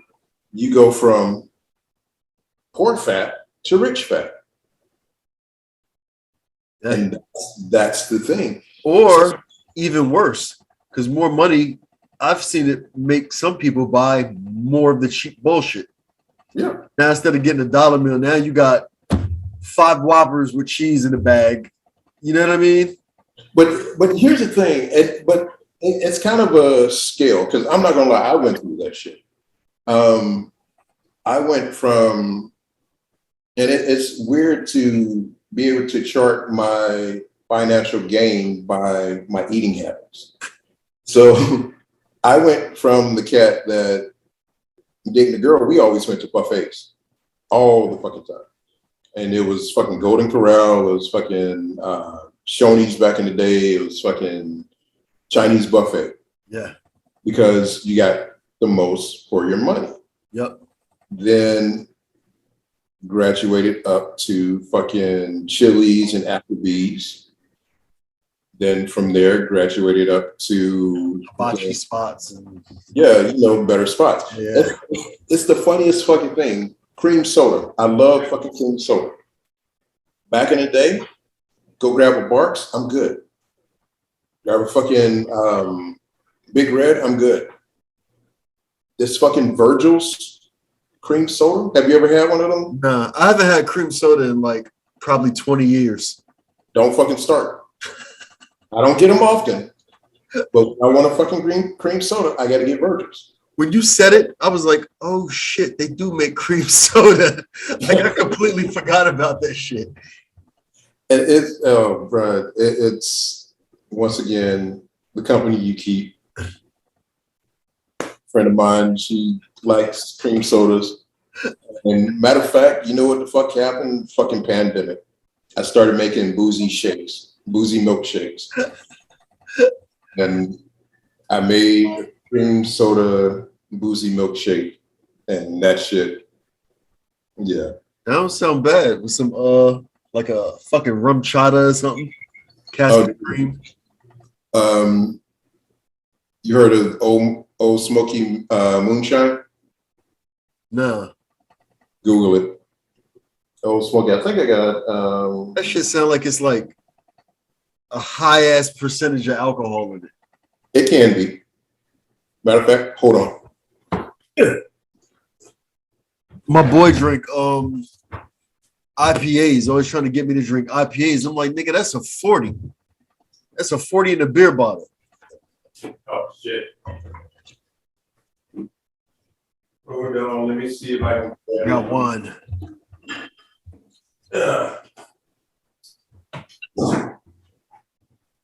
It is. All right, so this shit right here. What's that? 43? This is 30. I'm sorry, 60. Yeah. This is salty caramel. This shit makes a great boozy milkshake. This little motherfucker right here. Those I've seen. I've seen those. This is 100% proof. Yeah, I think I bought a couple of them one time. I think they trashed me because I drank like 4 of them real fast. Bro, I sipped this shit. I've had this shit over a month. I'm not a big drinker, but this shit, every now and then I go and I put it back in the freezer. But this shit right here, it comes in different flavors. Okay. Like this one's salty caramel. I had a mango habanero. This is what I'm working with. Let's see that. This week. It's wine. I'm about to say I can't fuck with that. Here's what fucked me Probably up. drink it too fast. You used to sip it and it's not strong like a liquor, so you drink it too fast and it fucks you up. You end up with a headache before you get drunk. But that's the thing that fucked me up with stuff like that. What I'll do is I need something with some bite because it slows me down. Yeah. Mixed drinks, I'll drink that shit like it's fucking soda. Right? And I've had shit like that, and like I'll just turn it up, like especially if I'm eating. Yeah. You know, you get thirsty, and that. Yeah. Fuck. I remember I did that shit with a daiquiri one time. You spit it before. Bro, I was sitting there, and it was smooth as shit. It was nice. I'm sitting there, and I'm eating. It was at a fucking barbecue. I'm eating, and shit was a little spicy. So I'm like, fuck it. Let me eat that spice. Man, I took that fucking daiquiri to the head. I was like, fuck. And being from Louisiana, you do not fuck around with daiquiris like that. Nah. Them bitches will put you on your ass. It's like, and I did it, and immediately I was like, don't stand up, don't do shit. What do you say? Don't nobody go in there for 30, 45 minutes? Don't do shit. But yeah, like I said, it's even with alcohol. It's like you start with your, what was it, fucking Boone's Farm and your trader wheels. Yeah. Then you're drinking like Cisco, Mad Dog 2020 and all that other cheap shit, and then you graduate to drinking some real shit. Exactly. But yeah, it's Tanqueray and Seagrams. There's like a whole bunch of things in front of before you get to like an Absolute or Hennessy. Bruh, I don't even know what the fucking Tanqueray is. Horrible. That is the nastiest shit. It's like if turpentine was a person. Yeah. Ate asparagus and kicked in the ball. That is fucking Tanqueray. He said asparagus. Facts. Turn that color. Oh, make your peanut smell funny. Yeah. It's like I'll never forget the one time I had Tanqueray. It was the fucked up thing was I was in the military. Somebody had Tanqueray. I had Dr. Pepper. For some reason, I figured it was a good idea to fill up my Dr. Pepper bottle. It was like half Dr. Pepper, half Tanqueray. And I had to drink the shit because I was in a room full of motherfuckers trying to be cool. And I kid you not, every time I would take a sip of that shit, my whole insides would just be like, why are you doing this? And I'm looking at this one particular girl because I'm trying to impress her ass. It's like it ain't even worth it, bro. Long as your mouth don't get watery, because then it's about to go down. Then you're in trouble. The last time I drank Tanqueray, you know who Shoney Carter is? Yep. I was with Shoney. He used to call me when he come out here to do shows and shit, because the team I was with was always fighting in Atlantic City. So I became one of his New Jersey friends. Like, he hit me up when he come to New Jersey. What's that motherfucker doing now? Just out of curiosity. Man, that motherfucker's still competing, bro. Shit. He's still like doing wrestling and judo and. You still wearing them tight ass shorts? Huh? I said he's still wearing them tight ass shorts. I don't know. I haven't. You know what? I'm gonna reach out to him on Instagram because we haven't spoken years since I changed my number. That was my man though. Like the night I drank that shit, I got fucked up. We both got fucked up. Somebody tried to pickpocket this nigga in the bar. He had a purple suit on. We ended up back in one of my homies' rooms, one of my man's rooms that I trained with, and he had fought that night. And the next day he was like, yo, I had this crazy dream. You and Shoney Carter was grappling on the floor in my hotel room, and he had on a purple suit. I'm like, my nigga, you was not dreaming. Not dreaming. That was real life. Bro, that shit. Like I said, I've had it once and I was done with it. I never will drink that shit again. It's like I'm at the point in my life where I've lived a good life. If a motherfucker said, look, you either drink this bottle of Tanqueray or you're gonna die, I'm like, do I have time to call my people? Yeah, right. No.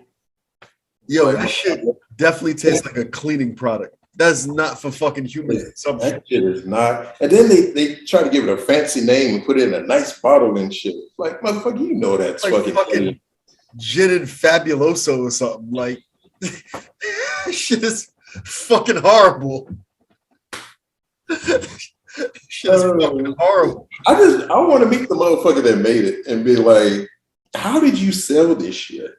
Like, oh man. It was probably cough medicine back in the day. Remember the 1800s? Like, you see those cough syrup bottles, it'd be like cocaine, promethazine, chloroform. It'll get rid of your cough. Yeah, motherfucker. Common cold, like, nigga, y'all forming dope habits. Like, exactly. I just had a cold. I ain't need heroin in my cough syrup. For real. It's staying on the bottle. It's like I used to have a cold. Now I got a habit, motherfucker. Like, looking for that dude that's going door to door. Like, yo, you see my man? I ain't seen him in a week. Heck, now I got another hit. How that work? Yo, that's crazy. Like, shit used to be like that. Yeah. Now we got the FDA. Now people are like taking these fucking vaccines that's not even FDA approved. Yeah, that shit is crazy. How you gonna mandate some shit that's not even approved? Does, bro. It's once again, it's you ever seen the movie Idiocracy? Yeah, that's where we're living it. Yeah, that's where we had it. Yeah. The dude I work with, because I didn't get vaccinated. I'm not putting that shit. If they mandate it and I absolutely have to do it, we're gonna come to that crossroads. But if I ain't gotta do it, I ain't doing it. I'm not. Dude, I'm text not me. Huh? It's like I'm not doing it. Hats off to the people who did. My mom, my sister, my friend did. But it's too many stories, dude. Too many stories. It's too soon.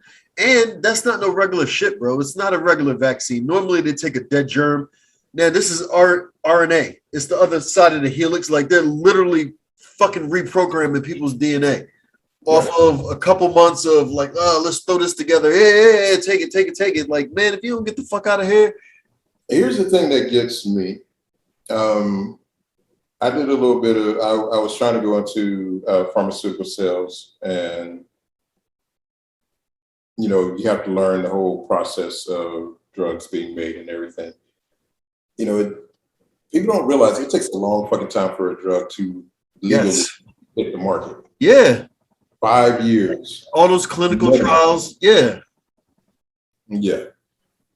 When them bitches said we got that motherfucker in less than a year, Like, no, I'm good. Like either you full of shit or you been had it because you made this shit and you've been playing with it in the lab. So like, which one is it? You And don't know what the fuck you're doing and you using people for guinea pigs, or you already know what you're doing and that's my thing. Either you already knew what the fuck we were getting into, or y'all trying to figure this shit out and trying to you pretty much widespread guinea pig in everybody. And like I said, I just heard too much mixed shit on it. And I like I say, if you decide to take it, hey, cool. Got no problem. do you. Like I don't fault nobody for doing that. It's just not for me. Like I'm not that scared. It's not for me. I don't even take a fucking flu shot. Me neither, bro. It's like, and oh, go ahead. No, I was just gonna say, like my dealings with medicine, I was literally the boy in the bubble growing up with my asthma. Like I was allergic to everything. I was hospitalized every year. You know how they give you a nebulizer for asthma? I was so bad that they would put a fucking tent around my bed and I would be sleeping in the fucking breathing treatment. Yeah. And I was like this for every year. I had to go to allergists, 50 needles in this arm, 70 needles in the other arm, and all this, being deathly sick every year, every birthday, every Halloween, always sick. It got to the point where my grandmother would buy me toys like Christmas when my birthday came around on Halloween because I was always in the bed. I couldn't go outside. I probably went trick-or-treating twice. Once I grew up, I stopped taking flu shots. Bro, I stopped getting sick. Mm-hmm. So, like, with just that alone, the increase of health I got from stop fucking with them booster shots, and they're like, what the fuck? Like, you just figured this out, and I'm gonna go put that. Nah, I'm good. I'll wait. The thing is, I'm gonna see if I can find it on my Instagram. This guy was talking about it. This doctor was talking about how we're having an outbreak of a virus during a season where viruses are not supposed to survive. Yeah, because that shit's man-made. No. The thing is that what happens with anything in nature when you change its environment? It evolves. Mm-hmm. So they were actually putting out the vaccine during the tail end of, it should have been a death cycle for the virus. The virus mutated and you just gave it more life. So it's kind of this thing of, it's like this. This is the way I look at it. If you let nature do what it's going to do, your body is going to develop a better immune system. Yeah. When you stick shit into it to help it make a better immune system, you're actually making the virus stronger because it's fighting against something enhanced. So you get more resistant viruses and bacteria. And that's what we're going through right now. Yeah. You know, all this shit. I really believe that coronavirus, I'm not going to say it's not bad. I'm going to say that it's new and we're so used to being in control that we didn't like the fact that we didn't know what was going on. We had people dying from it. And we weren't patient enough for our natural bodies to do what it was going to do. So therefore we have the Delta variant. Everybody's running out getting fucking vaccines. Guess what's going to happen? There's going to be another variant of it. And my question would be, what's the long-term effect of what this is doing to our DNA? Exactly. Oh, I mean, you like, I still want kids. Yeah. At 44 or 45, I still want kids. I'm not taking that shit. I don't know what the fuck that shit does. You got dudes like Bill Gates who has always been like an advocate for decreasing the world population. Now you want to save people? I'm confused. Exactly. And like I said, the crazy part about it is that you're looking at, like you said, you're looking at fucking with DNA and RNA and basically human makeup, period. You can take that shot and be fine, but something passes on to your offspring. Exactly. Even if you can even create offspring after that, because It's like I said, you're fucking with somebody's DNA. Like, it's bad enough that all the shit we put in our system, we're pretty much not even human anymore. yeah, no. So now we're doing like genetic vaccines, like not by the germ itself. Like you just gonna reprogram somebody's DNA on the fly. And DNA doesn't work that way. It's like we all watch The Fly, man. Yeah. I'm not trying to have my ear and my dick in the cabinet, in the medicine cabinet in the back. Yeah.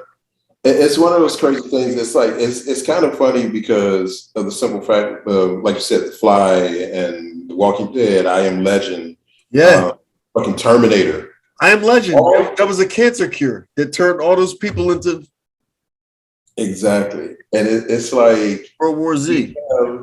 All the evidence of what happens when we fuck with nature, but we keep doing it. But we keep doing shit. It's like, and I'm not gonna lie. I'm getting into the tech field, and you know, one of the things I'm looking at is the VR. You know, augmented reality and stuff like that. I like shit like that. Yeah, I went out and bought one when I couldn't get a PS5. And I was like, oh, okay, PSVR is compatible with PS5, so I'm gonna just get a VR now. And then when the PS5 drop, I'll get that. But yeah, the VR is very dope. I've played on the VR. I thought about getting an Oculus, but I'm the type dude. It's like if I get that shit, it's you ain't gonna be on it like you think you will. Trust me. It's like I'll play it for a while, then I'll sit around and collect dust. You know, I did the VR that they used to have for the phones. Okay. Yeah, that one was kind of easy. You know, it was like, and I didn't even have it. It was my friend's shit. So, but that shit is interesting to me. You know, it's fucking amazing, man. Like it's pretty dope. Like I got Ace Combat. So like when you come up onto the deck of the aircraft carrier and you're looking around, like you could see the jets, you see the dudes with the and you're looking around, and then when you take off, like your body feels it. It doesn't know that you're not, yeah. So your body is like simulating the gravity. Like it's fucking weird. Well, because the brain does not know the difference between reality and imagination. Facts. That's why when you retell a story, you relive all the emotions. Your heart rate starts. Yep. You know, all that shit comes into play. But it's kind of one of those things of we cannot create a machine that's better than a human. We need to have some type of fail-safe.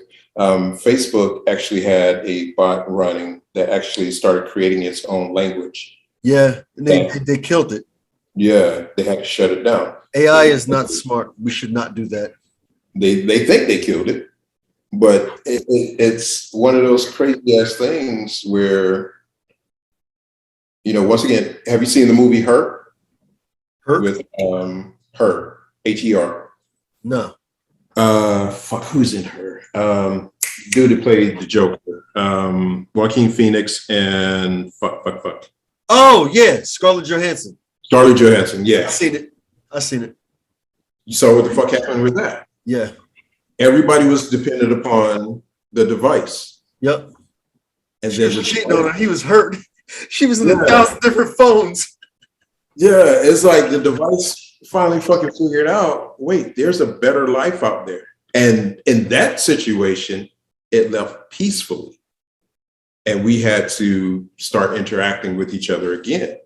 Now you have fucking Eagle Eye with Shia LaBeouf, which is kind of an old one. Fucking Terminator, where the AI sees the actual fucking problem. Did you see Ex Machina? No, I have to watch that. Watch that. Definitely watch that. That's one of my favorite movies next to Transcendence. I have to watch like 6-7 times. I gotta watch that one. I had it on my watch list. I never did watch it. I started watching it and I stopped. Did you see But Transcendence? Hmm? Did you see Transcendence? That's Johnny Depp, isn't it? Yeah, that's another one. They got a lot of fucking movies like that out. Yeah. I mean, it's like we're doing our own self-fulfilling prophecies. Yeah. When we start fucking with this shit. But the bad idea to AI, to me, is that look at humans' behavior on this world. We're our own worst enemies. You're creating an apex predator that's not flesh, that has no empathy, that like it's just not a fucking good idea. It's going to be a better human. And what do humans do better than anything? Kill other humans. Destroy shit. Yeah. You're building something that does not have reasoning, soul, a heart, empathy, nothing. None of that. Purely logic. It's going to be purely logic. It's going to be, and the weird part about it, you know, I do believe that there is a perfect formula to life. I do believe that life is, I think that there is a mathematical equation for life. I believe that too. There is a formula because too much of the shit intertwines. I just don't think we belong here. Like, I'll put it to you like this. Go ahead. No, like, so like you can't bring a snake from Australia and let it go in Florida, right?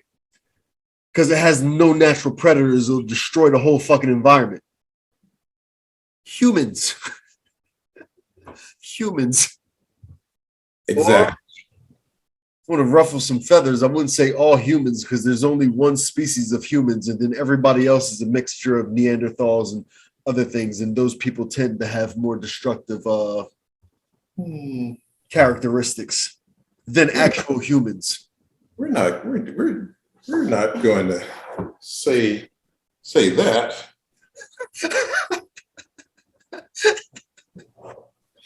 But no, it is one of those things. We're not supposed to be here. We fight. How can I put it? We don't live in harmony with the fucking environment. We don't. And here's exactly how I'm gonna put it. We're supposed to be here, but not in the form that we're in now. We are supposed to evolve with the environment. Yeah. Our evolution and technology has actually made us less adaptable to environmental change. Exactly. Because it's the funniest fucking thing ever, dude. It's like, to take, for example, take the weather. We go through evolutionary change every season. 75 in the winter is different than 75 in the summer. Your body adjusts to that temperature. Yeah. The hormones we secrete in certain seasons is not the same. Not the same. Yeah. We're trying to do what we're supposed to do in nature, but we keep fighting it. Now, I'm not going to lie. I'm not that motherfucker that wants to go work outside and be in the sun all day. Fuck that. I like my air conditioning. I like running water and electricity. Oh, yeah. You know, but like I said, if we were to actually live in harmony with nature, we would still be here, but we would be different. Very if you think about your dad's hands, your grandfather's hands, their hands were a lot bigger. Yeah. Stronger than ours. Because they worked with them. They needed them. Like the evolutionary path that we take in being in, we're in all this comfort. We're about to be gray aliens in another couple 100 years. Big ass brains, frail ass bodies. No, we're gonna be fucking blobs, gray blobs. Yeah. I tell people all the time. Like, what was that movie? The movie where everybody was sitting in the things and it's like a kids movie. WALL-E. Yeah. I tell people, if you want to see the realest fucking documentary ever, watch WALL-E. That is the realest fucking document. And like the crazy part about it is that they put out a kids movie that pretty much had something for everybody in it. Mm-hmm. You know, it was that thing of we're so addicted to the screen. Yeah. and I can't even remember the name of the fucking company, but it was Bigger and Better or Bigger and More or something like that, where everything was supersized and we produced so much garbage. Shit. And we had to go someplace else. We're gonna have to go someplace else. There's over 3,000 satellites, artificial satellites orbiting the planet for communication. So when we talk about like pollution, like radio waves, like what the fuck are we doing to ourselves? We're fucking cooking ourselves. Yeah. Like we probably should be psychic by nature. We probably should be able to communicate telepathically by nature. With all this shit in the air that you can't see, imagine if we could hear all these other frequencies, we wouldn't be able to hear each other. No. So much shit is going on. But the weird part about it is this. One, Nikola Tesla was actually working on harnessing radio waves and electricity. Free energy, yeah. The 0 point field. Yeah.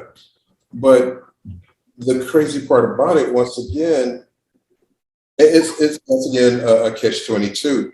We have technology that shit allows this. I'm in fucking Austin, Texas. You're in Jersey. Yeah. You fucking met on social media. You know what I'm saying? Yeah. Like, you have the good side of it, but you don't have enough responsible people using it. Well, it's always the next best thing, more type stuff. Yeah.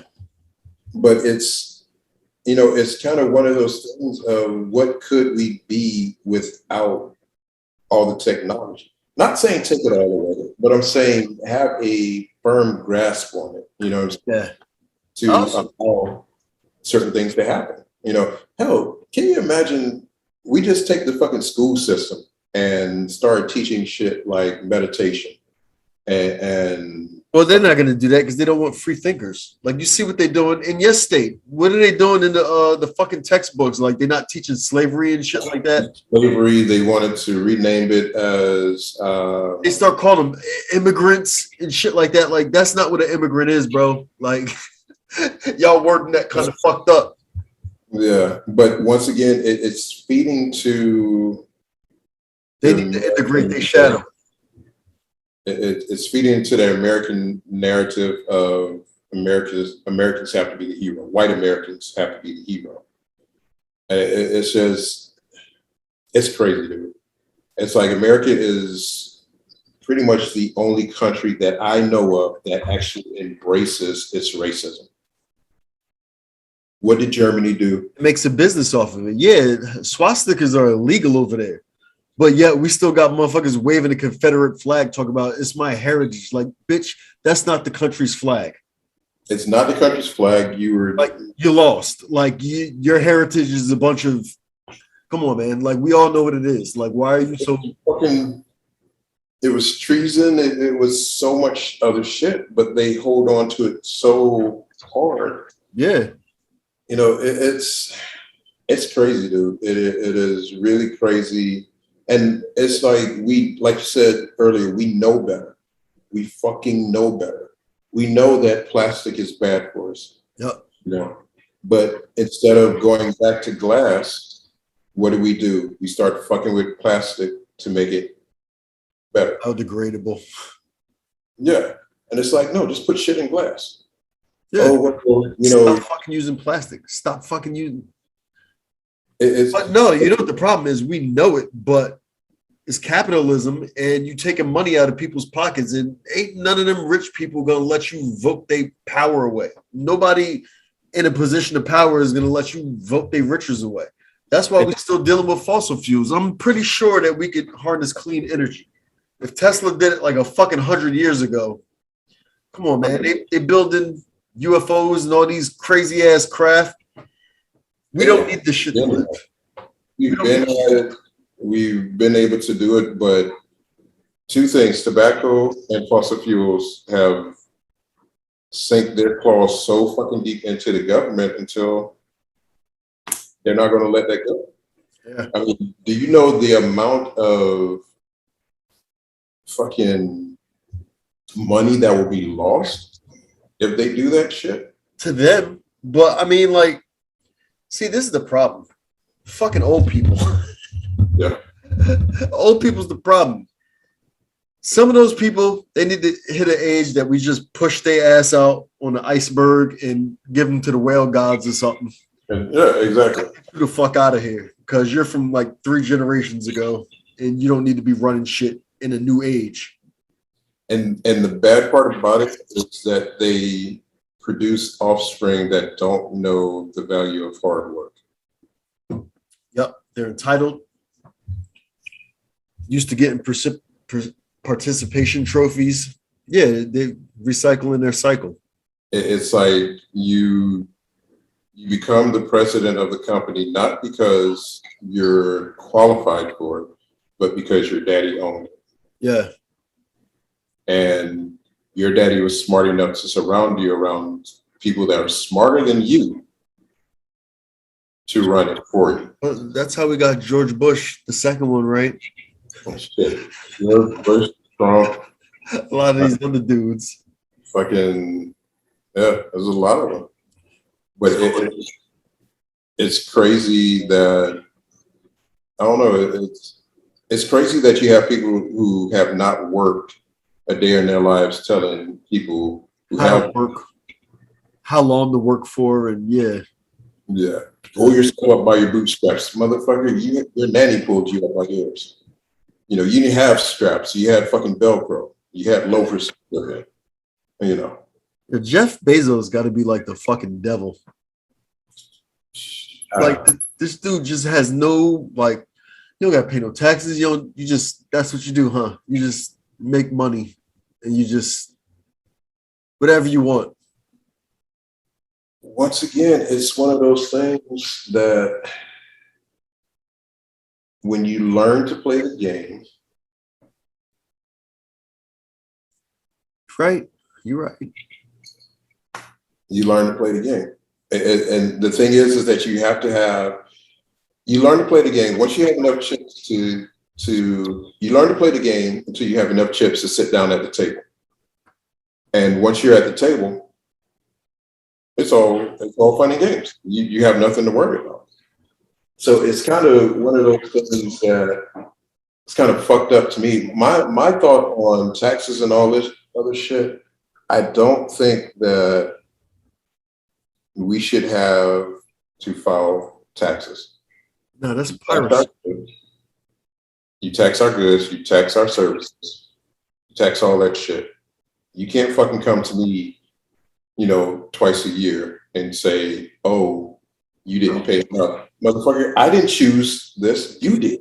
Yo, these motherfuckers take like $1,900 out of my check every 2 weeks.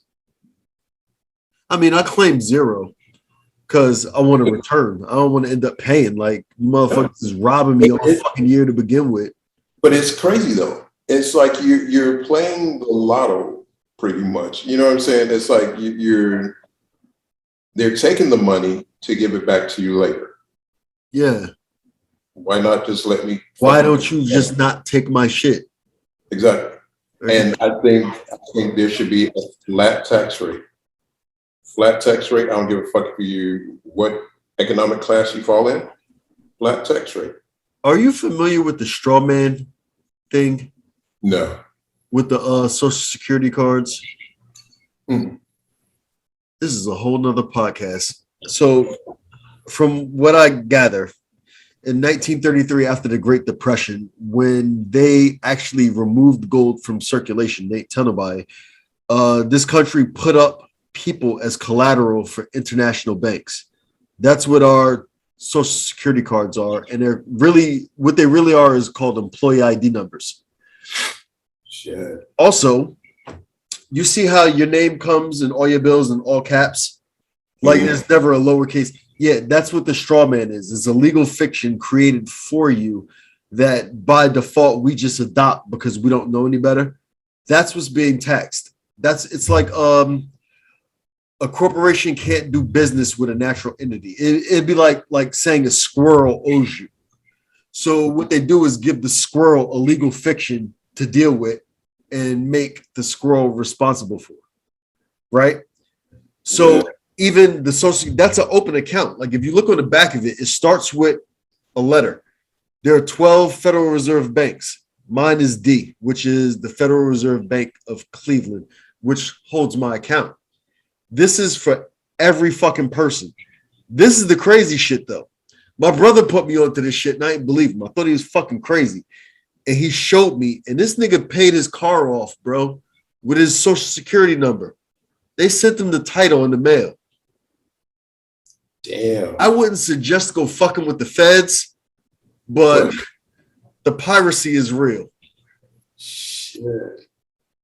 And see, that's the thing, bro. It's I did it with a credit card because it was $500 and that shit went through. I'm like, I'll never do that again. That's the thing of, like I said earlier with the Illuminati. Yeah. Is it true, or is it true because we make it true? That's some. You can see it right there. Like, yeah, bro, I put the thing in, everything popped up once I put that router number in. Because the number, it'll be like, it'll be a letter, and then the remainder of the numbers, if you turn the letter into a number, A, B, C, D, it's a 4. Turn it into a 4, that's the account number. Wow. Yo, it's fucking crazy. Everything came up. That shit scared the shit out of me. I'm like, should I do this? And I tried it, and it went through. I'm like, I'm never doing that again. I'm not that brave. Yeah. I'm not fucking. One of the crazy parts about it is like you kind of start putting yourself on the radar. Yeah. And that's, once again, another fucking podcast for another day. I mean, we are so attached to everything until ourselves. Yeah, that's true. We're so attached to everything until we're constantly putting information out there. You know, just something as simple as me Googling. You ever heard of mud water? Heard of what? Mud water. It's a coffee alternative. Oh, the mushroom complex. Yeah. Pretty good shit. Yeah, I was looking at it. I was like, should I get that? But then I got enough shit. I got to show you my supplements. I got like. I don't know if it's psychosomatic or actually. Well, for me, I don't think it's psychosomatic because I'm that type of dude that always was interested in the sugar pill. You know, what is it that makes the sugar pill work? So I'm sitting back and waiting for effects. And like I say, it can still be psychosomatic, but it's good shit. But went online, never seen this shit in my Instagram feed. Went online, ordered some, shit starts popping up in my Instagram feed. They know. Once you search it, it knows. Yeah, it's done, you know, and I'm like, and I'm just at the point now where it's like, whatever. I know the game. I also know some dirty tricks of play on people too. Google is Oz. Google is the great Oz behind the curtain. Oh, hell yeah. If you ever want to fuck with somebody, send them an email and put a bunch of shit and white ink at the bottom. Like put, fish or some random porn shit at the bottom. They'll start getting the ads. Like, oh, you like this? Here. Yeah, exactly. But once again, it's one of those things where it is a catch-22. You're getting a personalized experience, but the way they're getting the information is by monitoring. Yeah. So it's almost like the free choice kind of thing. Exactly. It's you have a free choice, but you don't have a free choice. Yeah. And if there's a way that you could actually honestly turn it off, I think that would be the good part about it. But the thing is you turn it off, companies stop making money, as much money, then it fucks up the system. What would be the effects if everybody, just say all of our community, everybody, all the black people, just cut off Facebook, Instagram, all social media, and just stop participating? It would shut down. You see what the fuck happened when they stopped doing the TikTok dances? It's like, what the fuck are y'all doing? And it's one of those crazy ass things, man. Honestly, I think it's weird part about it. I think if we could kind of detox ourselves one by one off social media, like just dropping one app at a time, I think that you would eventually see a return to real interactions. Yeah. You know, I think that it would get to the point where it would probably be some days when motherfuckers are just staring at their phone, not knowing what to do. Yeah. Or they just wouldn't know what to do. They'd just be Yeah. fidgeting, not knowing what to do. In that, they would have that brainstorm of, oh, fuck, I should go visit somebody. And I think you'd start getting back to, you know, a more wholesome socialization type environment. I think there'd be a lot of killing in the beginning because motherfuckers would be tired of each other. Get the fuck away from me. You know? But no, seriously, I think they would have, you know, some friction, some growing pains, but eventually it would get back to it. But my thing with that would be, could we return to it with a more responsible and healthier? More respect for it and more, delegate your time different. I actually thought about just getting a house phone and just cutting all that shit off. I mean, I pretty much don't really fuck with Facebook no more. Every time I cut on Facebook, I'll look at it and I'll be like, yep, that's why I cut this off. I'm not gonna lie, I don't do Facebook a lot.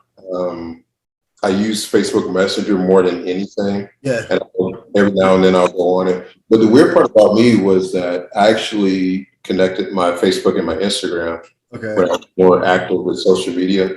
And I would just have my Instagram post on Facebook. Yeah, you can make them post it. I think you can add Twitter to that too, where you used to be able to. Dude, you can add a lot of shit to it now. But pretty much the only interaction I would have with Facebook would be people seeing my posts from Instagram. Yeah. And I would literally go to the notification, click on it, comment back, and get the fuck out. Okay, so you're not seeing the rest of the feed. Like, I'm not seeing everything that's going on. Yeah. And it's crazy to me. Like today, I got a notification that somebody reposted one of my posts from like years back. I'm like, fuck. And the crazy part about my Facebook is if you go look at my Facebook, you'll see funny shit, you'll see positivity and just constant positivity and putting shit out there. No stupid shit. Yeah. For me to go back and look at it, I can tell you pretty much everything that I was going through that made me post that, because my thing was always, you know, trying to put something better out into the world. That was my wall. I was going through, yeah. Yeah, it was my wall. It was the thing that I would go back to for inspiration. It was the thing I would go back to, you know, when I was down. But like I said, it's always the what next. Yeah. That's the kind of downside to us as humans, I think. We get we get restless. And it's like we get a change going, everything is good. Then it's like, what can I do to shake this up because I'm bored? Yeah. What cures boredom? Chaos. So you throw a little chaos in it, but you get addicted to chaos. Chaos starts getting boring, you start to do good. And it's kind of I want to tackle this subject because I was thinking about a topic like what constitutes somebody to be toxic in an environment, and you just hit the nail on the head. Like when you become desensitized to it, and certain negative behaviors are accepted, and then you go into other environments being your normal self, which is not normal in that environment. Yeah. Similar to those two memes that I sent you the other day. And that's the thing. take a weed, for example. You put a weed among other weeds, it's going to be a fucking weed. Yeah. They all grow together. They all flourish. You take that weed and you put it into a flower garden, the weed is doing what it's been doing all the time.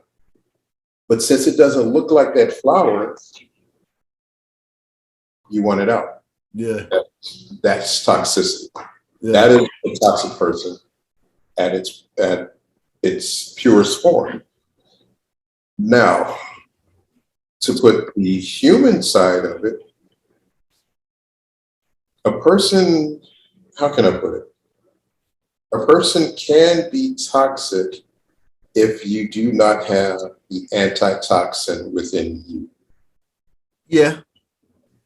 I have friends that I hold dear to my heart, but they are negative. I don't counsel them. I don't say they're toxic. I just know I need my time away from them. Yeah. And you know how to be in their presence to, Exactly. to delegate that time so you won't have that effect on yourself. Exactly. And I know that they're on their journey and they'll arrive where they need to be when they need to be there. Yeah. I can't push you or pull you along your journey because I reached this point at a certain time. And you know, it's funny I'm saying that because I'm listening to myself, which is another podcast we'll get into. I'm listening to myself and, you know, I'm looking at relationships that I've had where I was trying to push or pull someone to be at a point. It was me that made me comfortable. And like I said, you have to get there in your time. You have to, it's one of those crazy things. You don't have to accept everything that's offered to you, but you have to acknowledge that it doesn't sit well with you. Yeah. And that's where it comes in. That's where the problems come in. But yeah, I'm not gonna lie, dude. It's a tough thing. Like we say, once you realize that the behavior of people has more to do with them and not anything to do with you, you'll understand it better. Okay, cool. It doesn't make it more acceptable. It doesn't make their behavior less damaging. And it's not going to stop you after a certain extent of taking that shit personally, because it's like an apology. Like you don't accept the apology without changed behavior.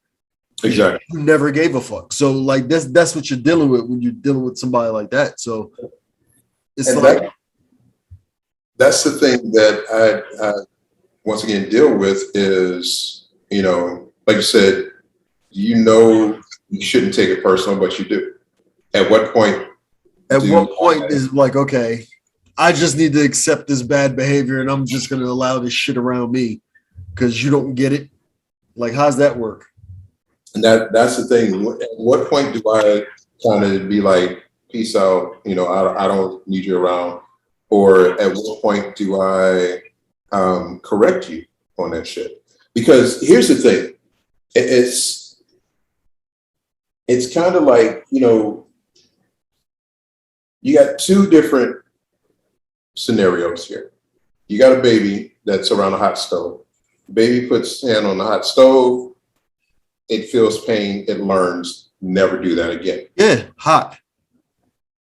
Now you got another baby who's walking around shitting and pissing in his diaper, still playing. Everything is fine. Baby smells shit, smells piss. Don't give a fuck. Yeah. Still doing it. So that's the two scenarios that you deal with. You have someone who's toxic who does something and feels immediate consequences of it.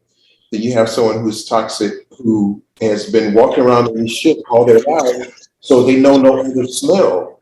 Yeah. And it's like you're toxic to everybody else and you're just fine with it. You don't feel the need to change or don't want to acknowledge. And the thing is, though, it's like when you're in that, in the presence of both, you can be that hot stove, which gives immediate results, or you could be that person that catches them one time, gives them a bath, and just start the process all over again. I think we start like that though, right? Because I mean, like we start from a place of compassion and from a place of patience.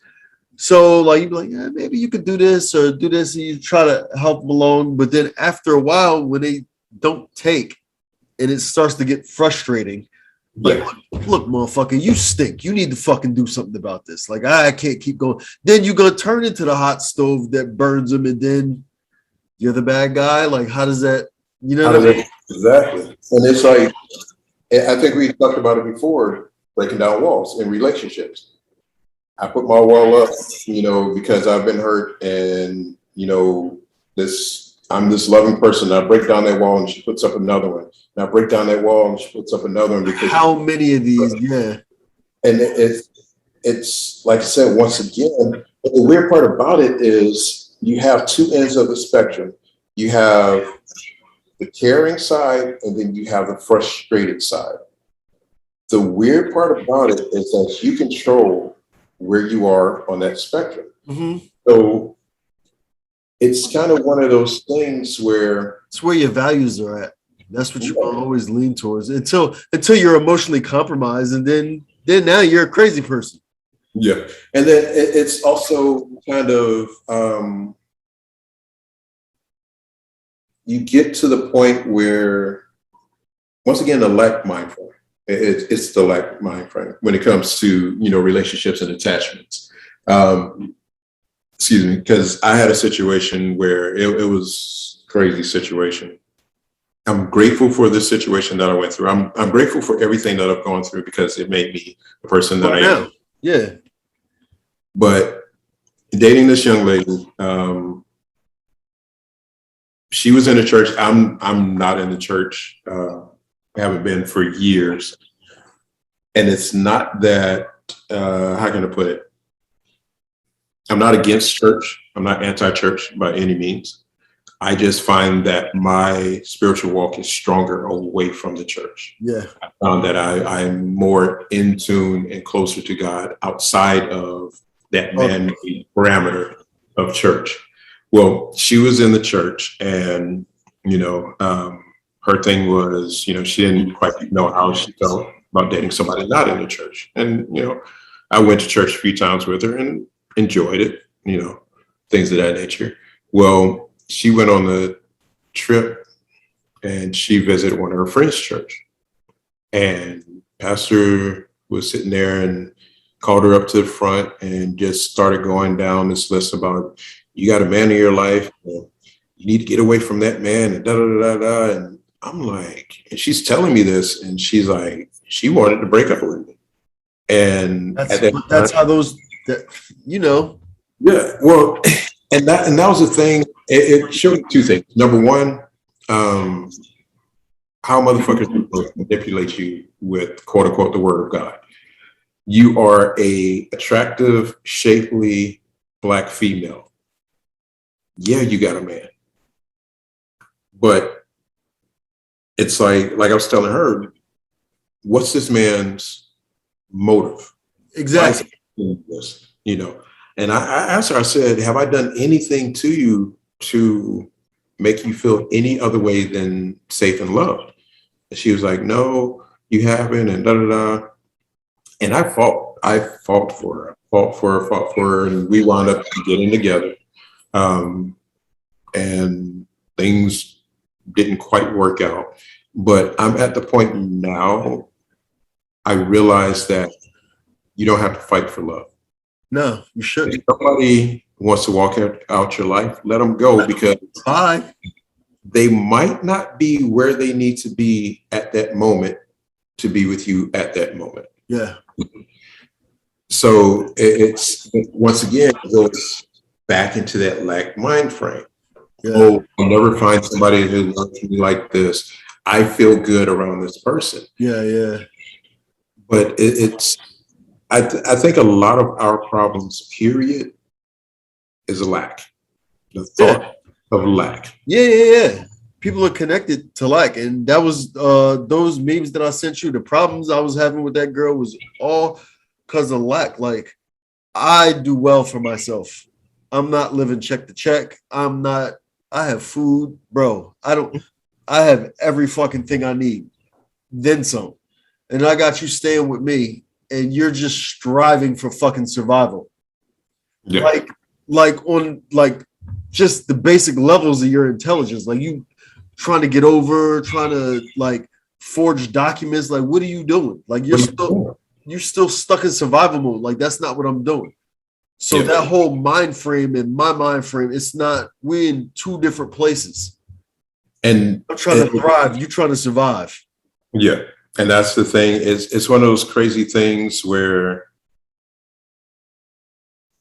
I'm learning to just live your fucking life. And it's like, you live your life. I'm like I said before, fuck the goal. Fuck the goal. Yeah, I want this, that, and the other, but fuck that. What do I have to do from here to the goal? That's what's going to matter. The consistency. All the steps, that's what it takes. And I don't have to announce who I am. You're going to see it through my actions. You're going to see it through my repeated actions. And People that do that the most ain't doing the work.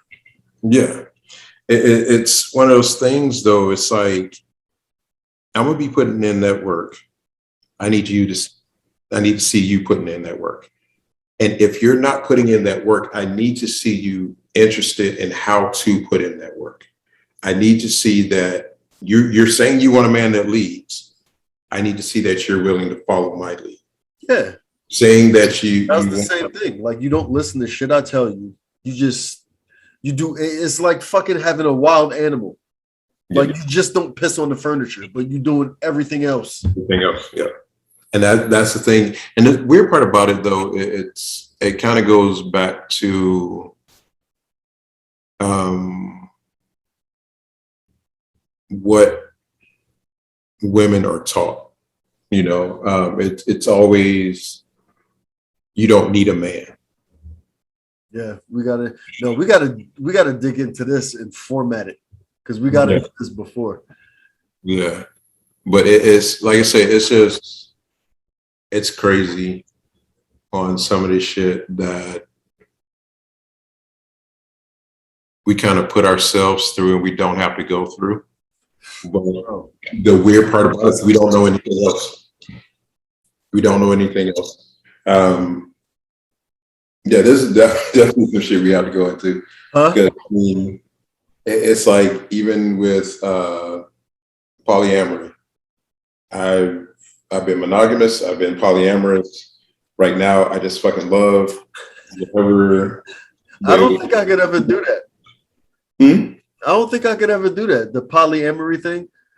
One of them crazy creatures is enough. You want two? Like, you double.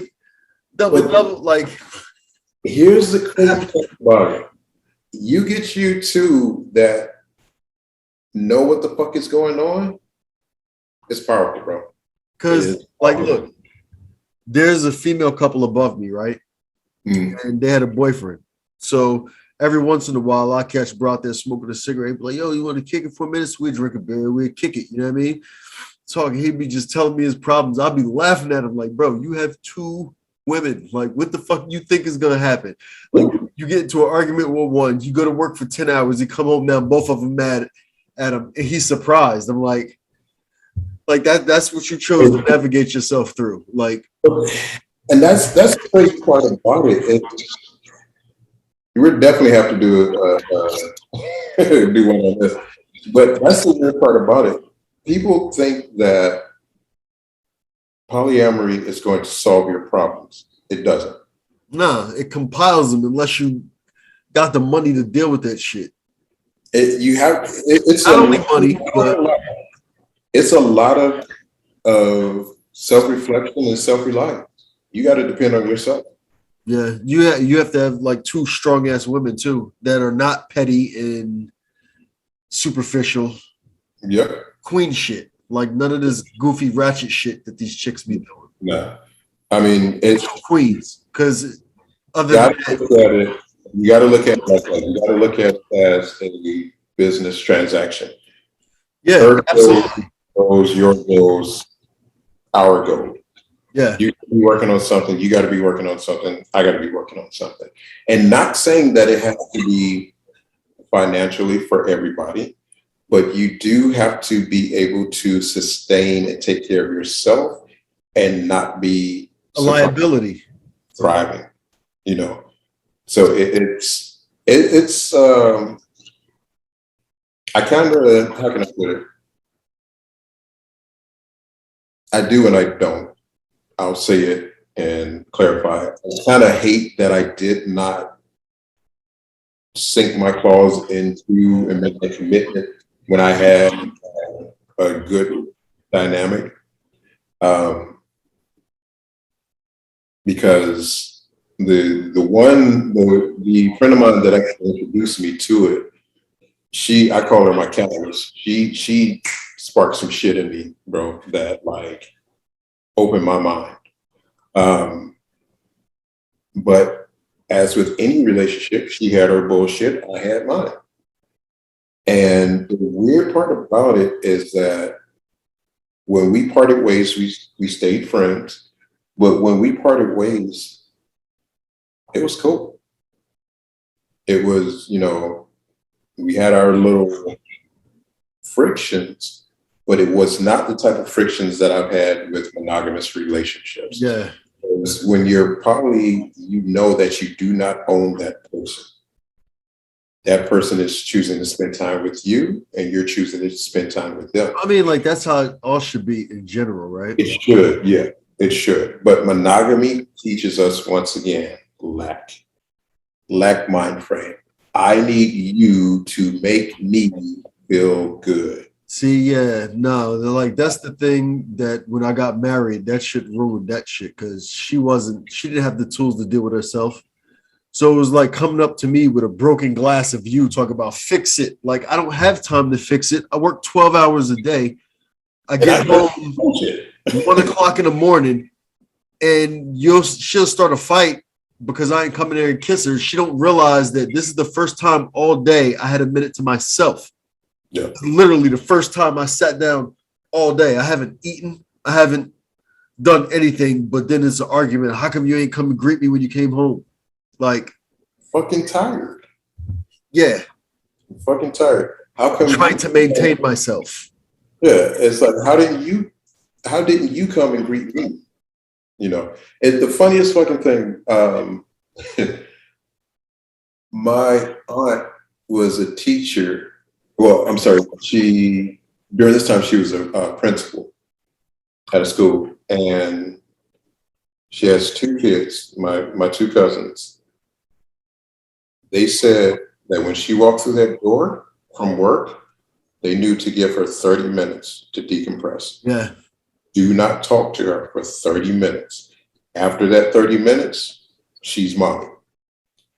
And they laugh about it, but she was like, no, I'm serious. I needed to get all of that. Yeah. And it's like, it's a difference between me leaving and working. Like you said, you're doing 10, 12-hour shifts. You leave and you're working for that time. She goes to work, she comes home. She's had, let's say she works her 8 hours, 9 hours. She's had 3 hours at the least to decompress, to be by herself, to look forward to seeing you. You walk through the door from 12 and you don't get that. Bro, but she didn't even work, bro. Oh, fuck. Yeah. Yeah, you had all day. I come home 1:00 in the morning, the kitchen dirty. There's dishes in the sink. And you want to talk shit because I don't come. Like, come on, man. And that's the thing that's kind of not cool. At all. But it's once again, you got to be self-aware, and you got to be so self-aware that you're outside of yourself. Third person, yeah. It's like I've had to. I'm not even going to say I'm not an affectionate person, I'm fucked up. I'm weird. I am, dude. It's like I had one girl that used to love to rub my head, piss me the fuck off every time. Like, stop touching my fucking head. Another girl love to rub my head. I love for her to rub my head. I'm like, dude, what the fuck is wrong with you? Like, stop fucking touching me. Get the fuck off me. Get. But it's the vibe that you pick up from that person, you know. And that's one thing that, you know, like I said, once again, learning and understanding, you can't fucking force real. You can't force a real connection No, with anybody. it has to be connected. Yeah. That's like putting the block through the triangle hole. Like you can't. Yeah. You can get it through the hole. Yeah. Some sides and fuck up By some force, yeah. Yeah, but it's not naturally how it's happening though. Yeah, it's like I've literally pissed a girl off so much until she liked me. It's like I've done that. It is, but at the same time, it's like there was already something there. Oh yeah. Yes, my energy brought it to the surface. You cultivated it. Yeah. It's like I've had a strong sexual connection with a woman that I was not physically attracted to. Like her body shape was not what I like. She had knees, but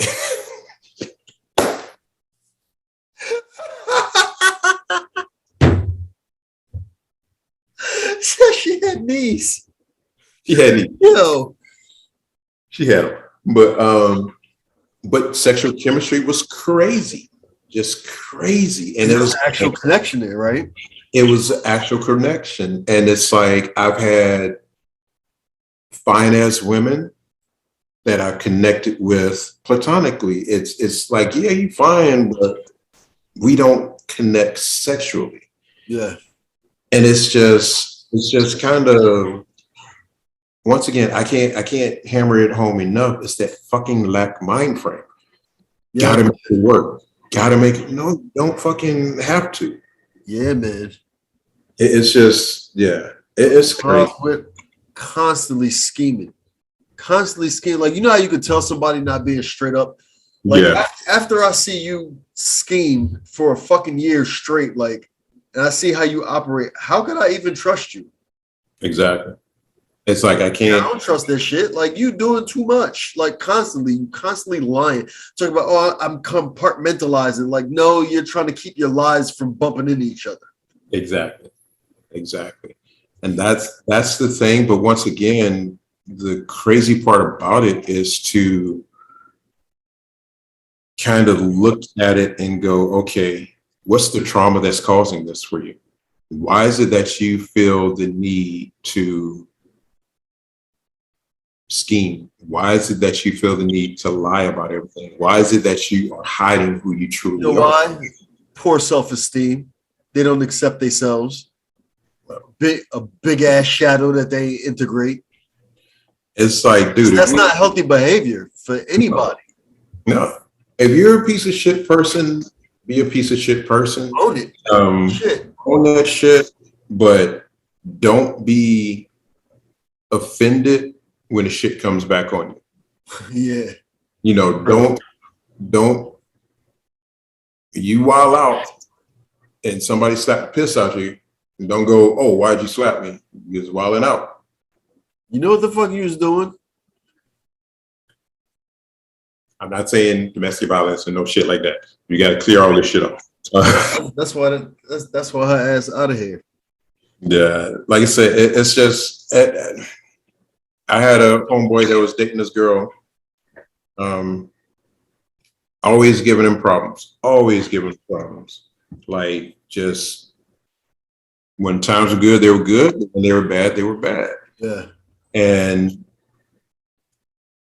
she actually acted up around her mom. And she went to do something. And he told me, he said, her mom looked at him and said, she's not going to act right until you put hands on her. Wow. Her mom told her that. Told him that. Yep. Time to leave. He said the next time she started acting up, he acted like he was going to hit her. And she straightened up. He said, bruh, I had to get out. He said, because I know that eventually she's going to call my bluff and I'm going to have to go through with it. He said, I do not want that type of relationship. Yep. But when we talked about it, and I was like, dude, but what type of life did she live for her mom to say? Her mom to pretty much give you permission to put your hands Well, her daughter. That's wild. I'm like, Well, that's she probably was desensitized to physical abuse. That's childhood trauma. yeah. Yep. That is you equating that with love. Yeah. Yep. And another fucking podcast, how dudes say, fuck, who was it? Shit. I want to say it was, I don't want to lie on the man. I want to say it was Dr. Umar, but I don't know. But how young boys are lacking fatherly love when they're young and they want that fatherly love. And as they get older, a man shows them attention and it not be that pure attention. And they start falling into homosexual acts because there's weird. But I've never seen that without any like previous sexual abuse from childhood. But like unless the nigga was just gay, because like some niggas just grow up like I grew up in the hood. Like you see the nigga that's playing hopscotch and double dutch with the girls. The nigga Peanut. His name always Peanut for some reason. I don't know. But you always know, like you already know what it is with that guy. You know what I mean? Like, oh, he's one of them. But it's like, but you do have those. I do believe that once again, I don't even know if it's controversial or fuck it, I'll just say it. But I do believe that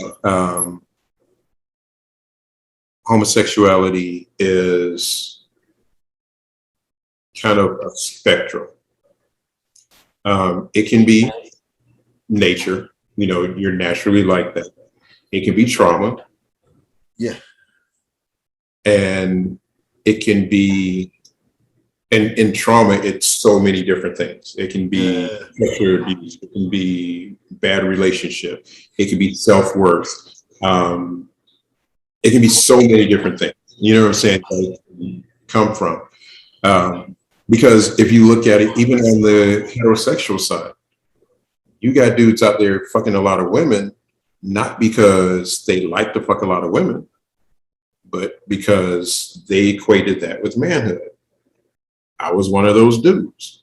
Yeah. I was one of those dudes where it was, that was the thing that made me feel like a man. And I realized later on, it didn't make me feel like a man. It made me feel wanted. It made me feel desired. It fed my low self-esteem. And so I put all my value in my dick, plain and simple. It's, what can you offer me? Shit, I was broke at the time, no house, no car. I give you good dick. That's what I got. I can tell a few jokes. I can tell a few jokes and I can blow your fucking back out. Yeah. You know what I'm saying? But it's like I said, it's one of those things, bro, that I never seen that with a nigga that like men. You know what I mean? I think all of us have a little bit of that story in us to where we had those parts in our life where we have a lot to offer, but I'll blow you back out. You can sit on my face. You know what I mean? That type of shit. I've never seen that manifest itself in a way to like a dude. Like, I don't know. If you gay to me, you gay. Like, if you want to be in the company of men like that romantically. Well, I'll put it to you like this. I had a cousin, God rest his soul, that went through some shit. And my uncle, God rest his soul, alcoholic, abusive, not the best cat to be around. I had a couple of them. Yeah. But my cousin wound up growing up with my aunt, his grandmother. Uh-huh. And he wound up being gay. Like towards the end of life, like he just never said nothing. No, I think he was gay for a long time, but he had girlfriends. But he eventually just went ahead and came out. I think that with him, because he was one of those cats, dude, like, he was one of those cats that you ever see somebody go through something emotionally and they just wow the fuck out? Like, he was like a fucking Tasmanian devil, dude. Like, he would just go. And it's like, you never, and oddly enough, we used to call him man. You never made man mad because he would black out and he would punch, slap, scratch. He would do every fucking thing. And like I said, that was childhood on up. I want to say he wound up coming out around his like later teen years. But just knowing who his father was and who he was raised around. And then the crazy part about it, my aunt was married to my Uncle Lowndes, and he was a laid back dude. It was like he was old school. He was like, hey, that was him. Yeah. I mean, the motherfucker did not age. Like the motherfucker looked the same all his fucking life. Yeah. And like, you remember the polyester jumpsuits with the zip and the that motherfucker's wearing Suits. 19. The Zoot suits, like that's what Tom had on the Tom and Jerry cartoons, like with the No, it was a jumpsuit. Like the motherfucker, the shit wasn't separated. They was throwing that shit back then, like overalls. Yeah, it was a business overall looking shit. Like it was fly back then. Yeah. But he was very soft-spoken, but once again, a very stern, strong man, you know. But so, like this was their child you was talking about? Well, no, this was their grandchild. Okay. His dad, like I said. So where did he get that from? Like, was it natural? Honestly, because molestation do horrible shit to people. I don't think he was molested. I think that he saw some shit. I really think that he saw some shit because my uncle was not I don't know how to fucking put it, bro. My uncle was one of those cats that I didn't know a lot about. Okay. But when I did know about him, it wasn't good. There were times, I'll put it to you like this. There were times like we would go visit and he would be around and you could smell the liquor on his breath and you could see the red in his eyes. Yeah. And, you know, he had the long fingernails. And we would come back and visit again. He wouldn't be there. And we'd come back and we'd visit again and you wouldn't be there. Oh, it won't be there. And year goes by, he's back again. And he look a little bit rougher than before. Like a house cat, like a shy animal. You hear a little, you know, oh, you know. I got you. He got out today. We got out. What the fuck? Where the fuck did he go? As a kid, you hear he got out today or he came home. Okay. I'm thinking I had military people in my family. I'm thinking this motherfucker's going overseas. Yeah. Motherfucker's going to jail. So, like I said, and I saw interactions with him and the woman that he was dating at the time. I saw them get into it. So, like I said, I think my cousin had some trauma in his life. Yeah. That more than likely, a lot of us do, bro. A lot of our people do.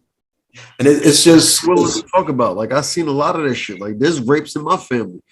And the niggas that did it, like, they just, like, got this fucking brainwashed church type thought. Like, oh, God is good. God is good. Like, he fucking raped your daughter. He raped you.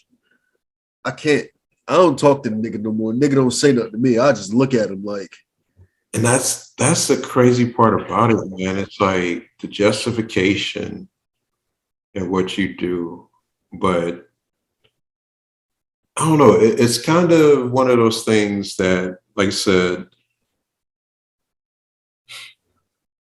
once again, unpopular opinion, but sometimes in certain instances, you look at people who do fucked up things and you kind of hear about the backstory, you have some compassion. You have some understanding of how. Well, you want to know how it got there. Like what led you to that type shit. You know what I mean? Yeah. And it's one of those things where bro, I gotta be careful. Like, I don't know if you heard about the Brother Polite thing. You know, I posted it the other morning. I was gonna bring that up. When we start talking about polygamy, I was gonna bring that up because a lot of people that gravitate towards that are sexually deviant.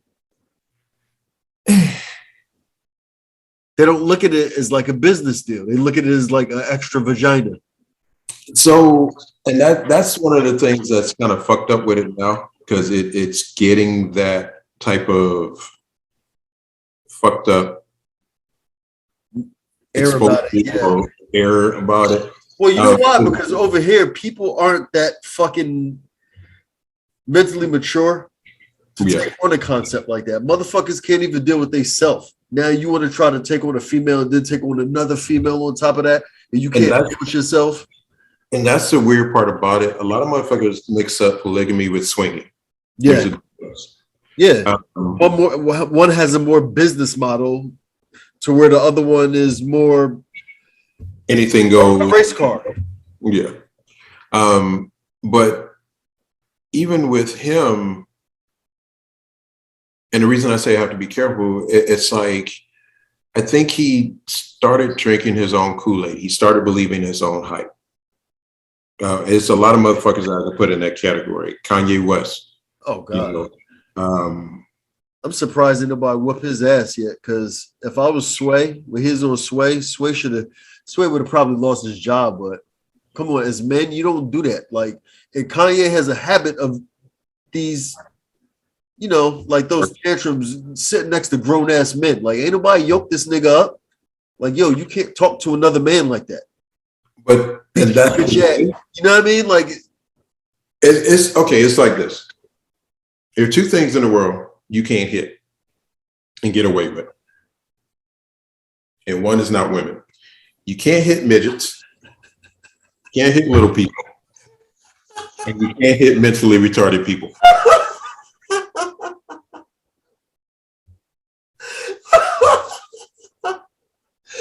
Oh, that's here we go.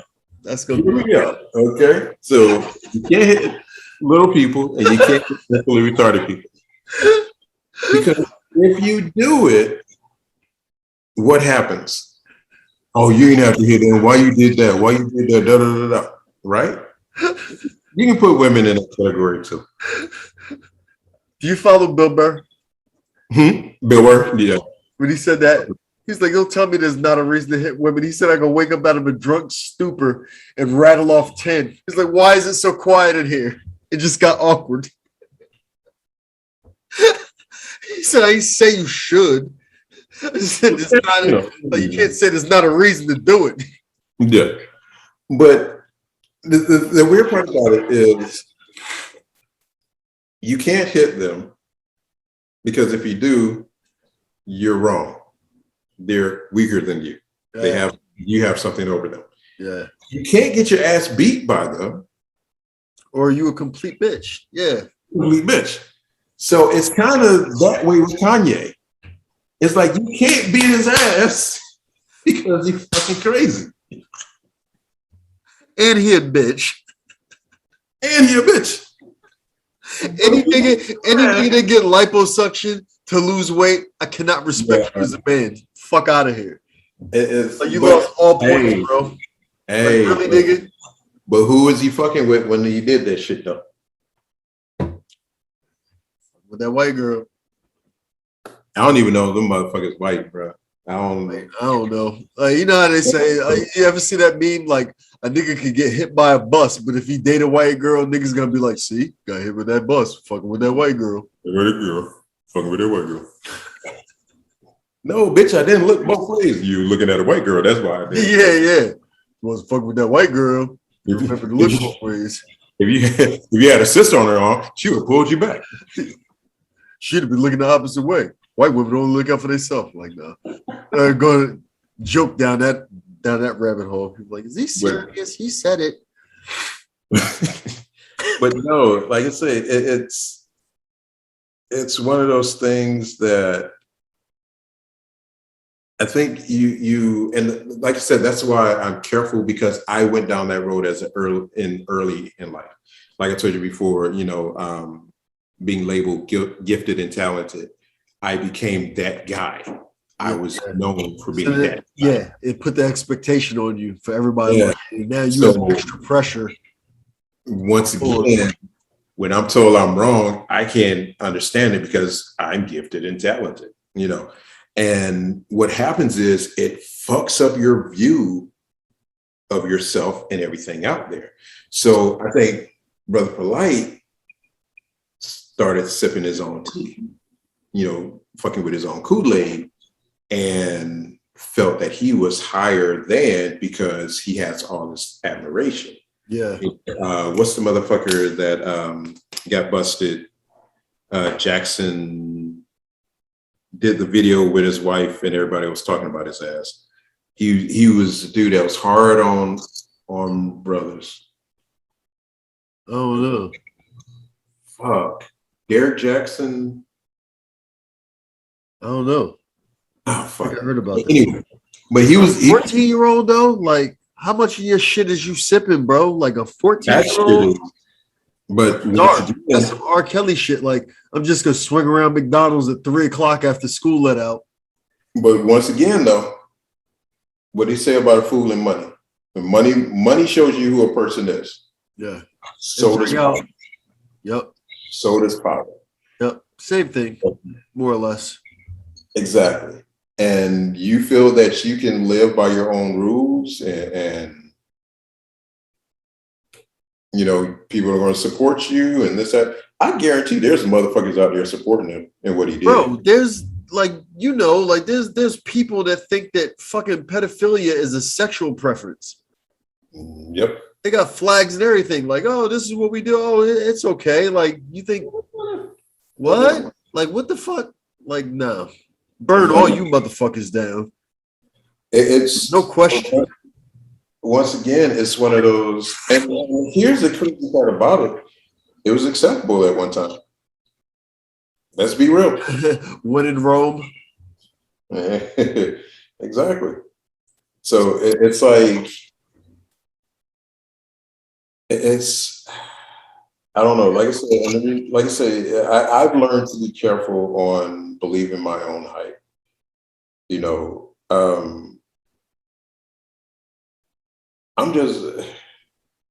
I'm a dude, bro. I am a dude. This is human, man. That's I'm not even figure shit out. On that. You know what I'm saying? It's like, yeah. Motherfucker might stay in the bathtub too long and find out I'm fucking fish or some shit. I don't fucking, wake up tomorrow and be a fucking three-toed sloth and be like, what the fuck was this shit? Wake up from a dream.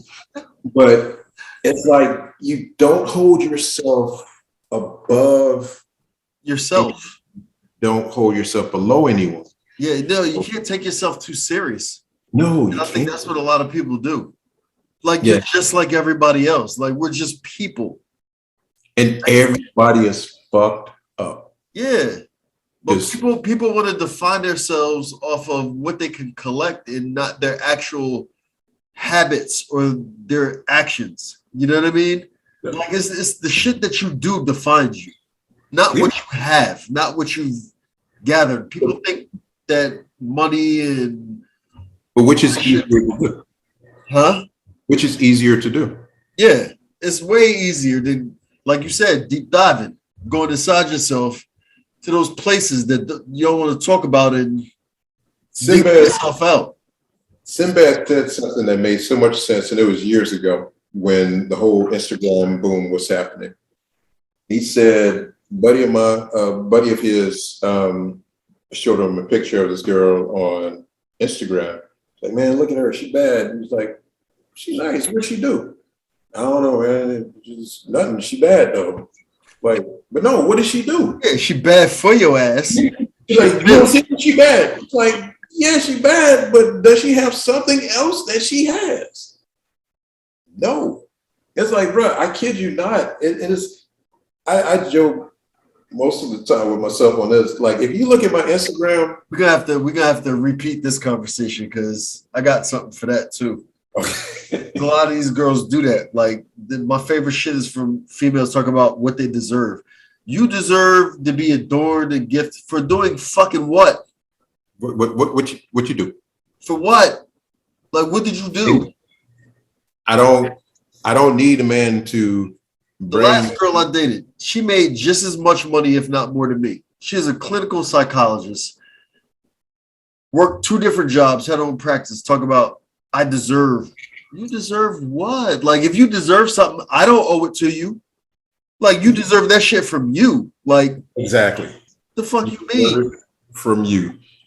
You But owe yourself. I don't owe you shit. here's a funny thing with a lot of people in psychiatry and psychology and all that shit. It's been my experience that a lot of them are not self-aware. No, they talk themselves out of it before they could get there. They put it on other people. Yeah, they project. It's one of those crazy ass things. Once again, Well, it's not really crazy, bro. If you think about it, what people do is they use their intelligence to justify their own behavior. yeah. So now when you have somebody skilled and took psychology courses, they have all the vernacular, all the axioms that any conversation you could ever imagine. And they're going to talk you out of believing that they have a fucking issue and you're the problem. Good problem. Yep. Actually, I went on a date with a girl that was studying psychology, and she was telling me how, she would do tricks to manipulate people. And what she didn't know was that I'm very observant. And when she told me that, I was like, oh, okay, gotcha.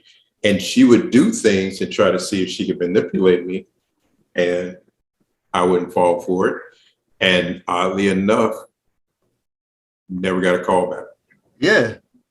And it's like, Yeah, because she doing all of that. she knew she could. She's hiding her true self. And then once you figure out somebody like that is full of shit, they can't take it into themselves that, oh my God, somebody see me. Like, it's like people don't want to be seen. Nobody wants to be seen. They can't deal with themselves. They don't want to be seen. But that's the crazy part about it. I want a motherfucker that sees me. I want a motherfucker that sees me. It's like, I'm not gonna lie. If you see me all the fucking time, yeah, that shit get annoying. But it's like, call me on my shit. You know what I'm saying? Just be like, you're wrong on that. Yeah, I do. But at the same time, I'll be like, yeah, I'm wrong, but I want it to be wrong. So there. Yeah. Deal with that shit. But it's, I don't know, bro. Like, or I'm wrong. I know I'm wrong, and I don't give a fuck because you did X, Y, Z, which you was wrong for. So if you can't admit you're wrong, why are you harping on me being wrong when you don't want to be right? Like, get the fuck out of my face. Yeah. Fuck you and my wrongness. Bye. It's like, but I sometimes, fuck, I want to be pissed off. I want to be mad.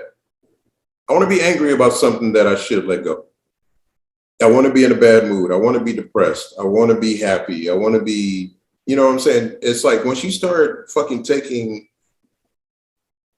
responsibility and ownership of how you feel, shit goes away a lot quicker. Yeah. Yeah, because you have to accept it, absorb it. You accept it, you absorb it, and it's like a fucking kid throwing a temper tantrum. Yeah. Once they're done, they're done. It's over with. They're good to go. But not a toxic person that don't want to accept that their behavior is toxic. That's why they're dying inside, man. That's why, yeah, they can't sit with themselves. They can't be bored. They got to be doing something. They got to be, like you said, they get addicted to chaos, and that behavior perpetuates chaotic experiences that make you miserable. Like, what the fuck is wrong with this person? Like, oh, you're trying to terraform the room into your natural environment, which is some dysfunctional, chaotic shit. Because you haven't taken the time to dig within yourself. Yeah, you're not at peace. To know why you do. People don't observe themselves. You know, I know there's a lot of shit that I do unconsciously out of habit, but I try to make myself aware of certain things as well. You know what I'm saying? Yeah. I mean, we all do that. Yeah. But honestly, it's like you don't have the time or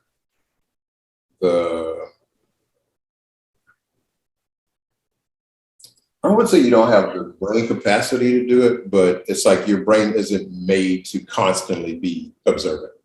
No, that's where discipline comes in. That's what martial arts. I had a funny conversation with one of my bros. Like, I was a student of his father. His father is very dear to me. Like, I ain't really have a father. Like, that man gets so much respect for me. Like, he used to call me because his wife passed away from asthma. I got asthma. He'd be like, hey, yo, I got some prescriptions that came in if you need some inhalers at times when I ain't have no insurance. So he used to always hook me up. So him and his father like kind of fell out. I forgot where I was going with this. I get up with him and forgot where I was going with this. I'm getting tired, man. We're editing this shit out. Dude, we've been talking for like 3 hours. Shit. 3 fucking hours. That shit don't feel like 3 hours. It doesn't. We definitely okay. All right. Next time we do this shit, nigga, this is gonna be a miserable editing job. I'm not editing this shit. We've got to, and I'm recording it, so this one is just going up. I'll probably throw a logo in front of it and at the end of it, but random shit. You know what? This will be a good first time fucking conversation. This would be the best first post ever. Yeah. This is gonna be the one because the last one I didn't have no time to edit anything. That one that was like 40 something minutes long. Yeah, I still got it. I could take excerpts out of it, but yeah, this is the real first one. This one, it's like random shit. We'll get our shit together. We could get our shit together. You still down for Sunday? This Sunday, yeah. All right. So what we'll do is tomorrow, now that I got time, I'm rested. I have all the time.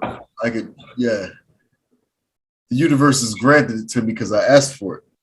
There you go. So we could format it out and do it like you said, in like 15 minutes, or come up with a subject matter and really map it out better. So we'll have a more cohesive conversation. Because you got into David Goggins earlier and we get back into it like for 40 minutes later.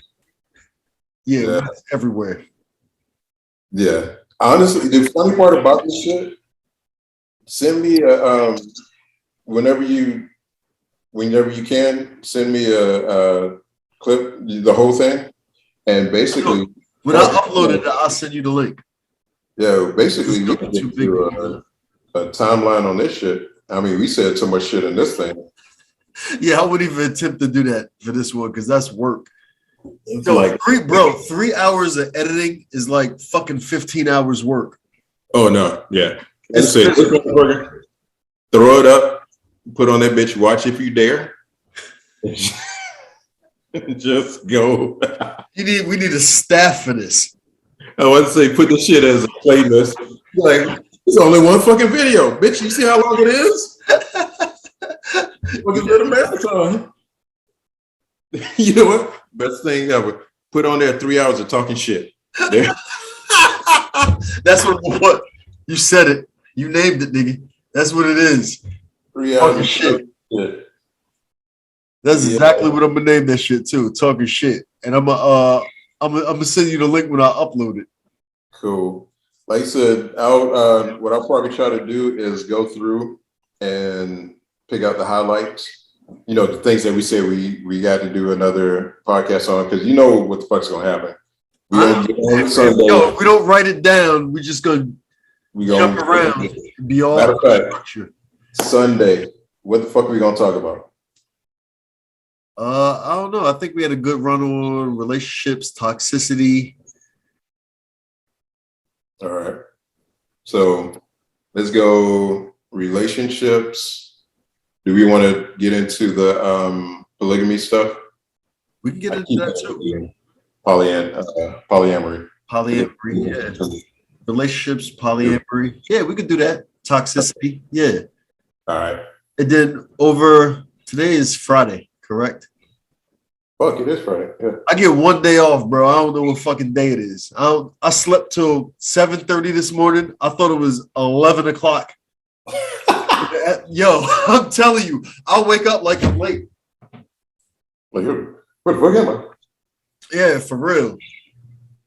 So I'm appreciating this shit. I needed that rest. Yeah, we can definitely. Tomorrow we can map it out just throughout the day. Okay, cool. Because I'm free. I'm not doing nothing. I'll probably be looking at this and be going through the other one. I don't got nothing to do. I don't want nothing to do. Cool. We'll do that then. Yeah. I'm gonna hit you up on IG. I'm gonna send you my number and shit as well. All right. We'll get back up on it though. But yeah, like I say, it's Sunday. We'll talk about the relationship shit and we'll go from there. All right, brother. All right, man. Stay up. No doubt. No, actually, go take your ass to sleep. No, I'm taking my ass to sleep right now. I'm about to eat something. I'm taking my ass to sleep. I don't have use of my nose, so I'm gonna have to take something that's gonna make my ass go to sleep. All right, man. But yeah, we're gonna figure it out next day, bro. All right, later. All right, brother. Peace. Peace.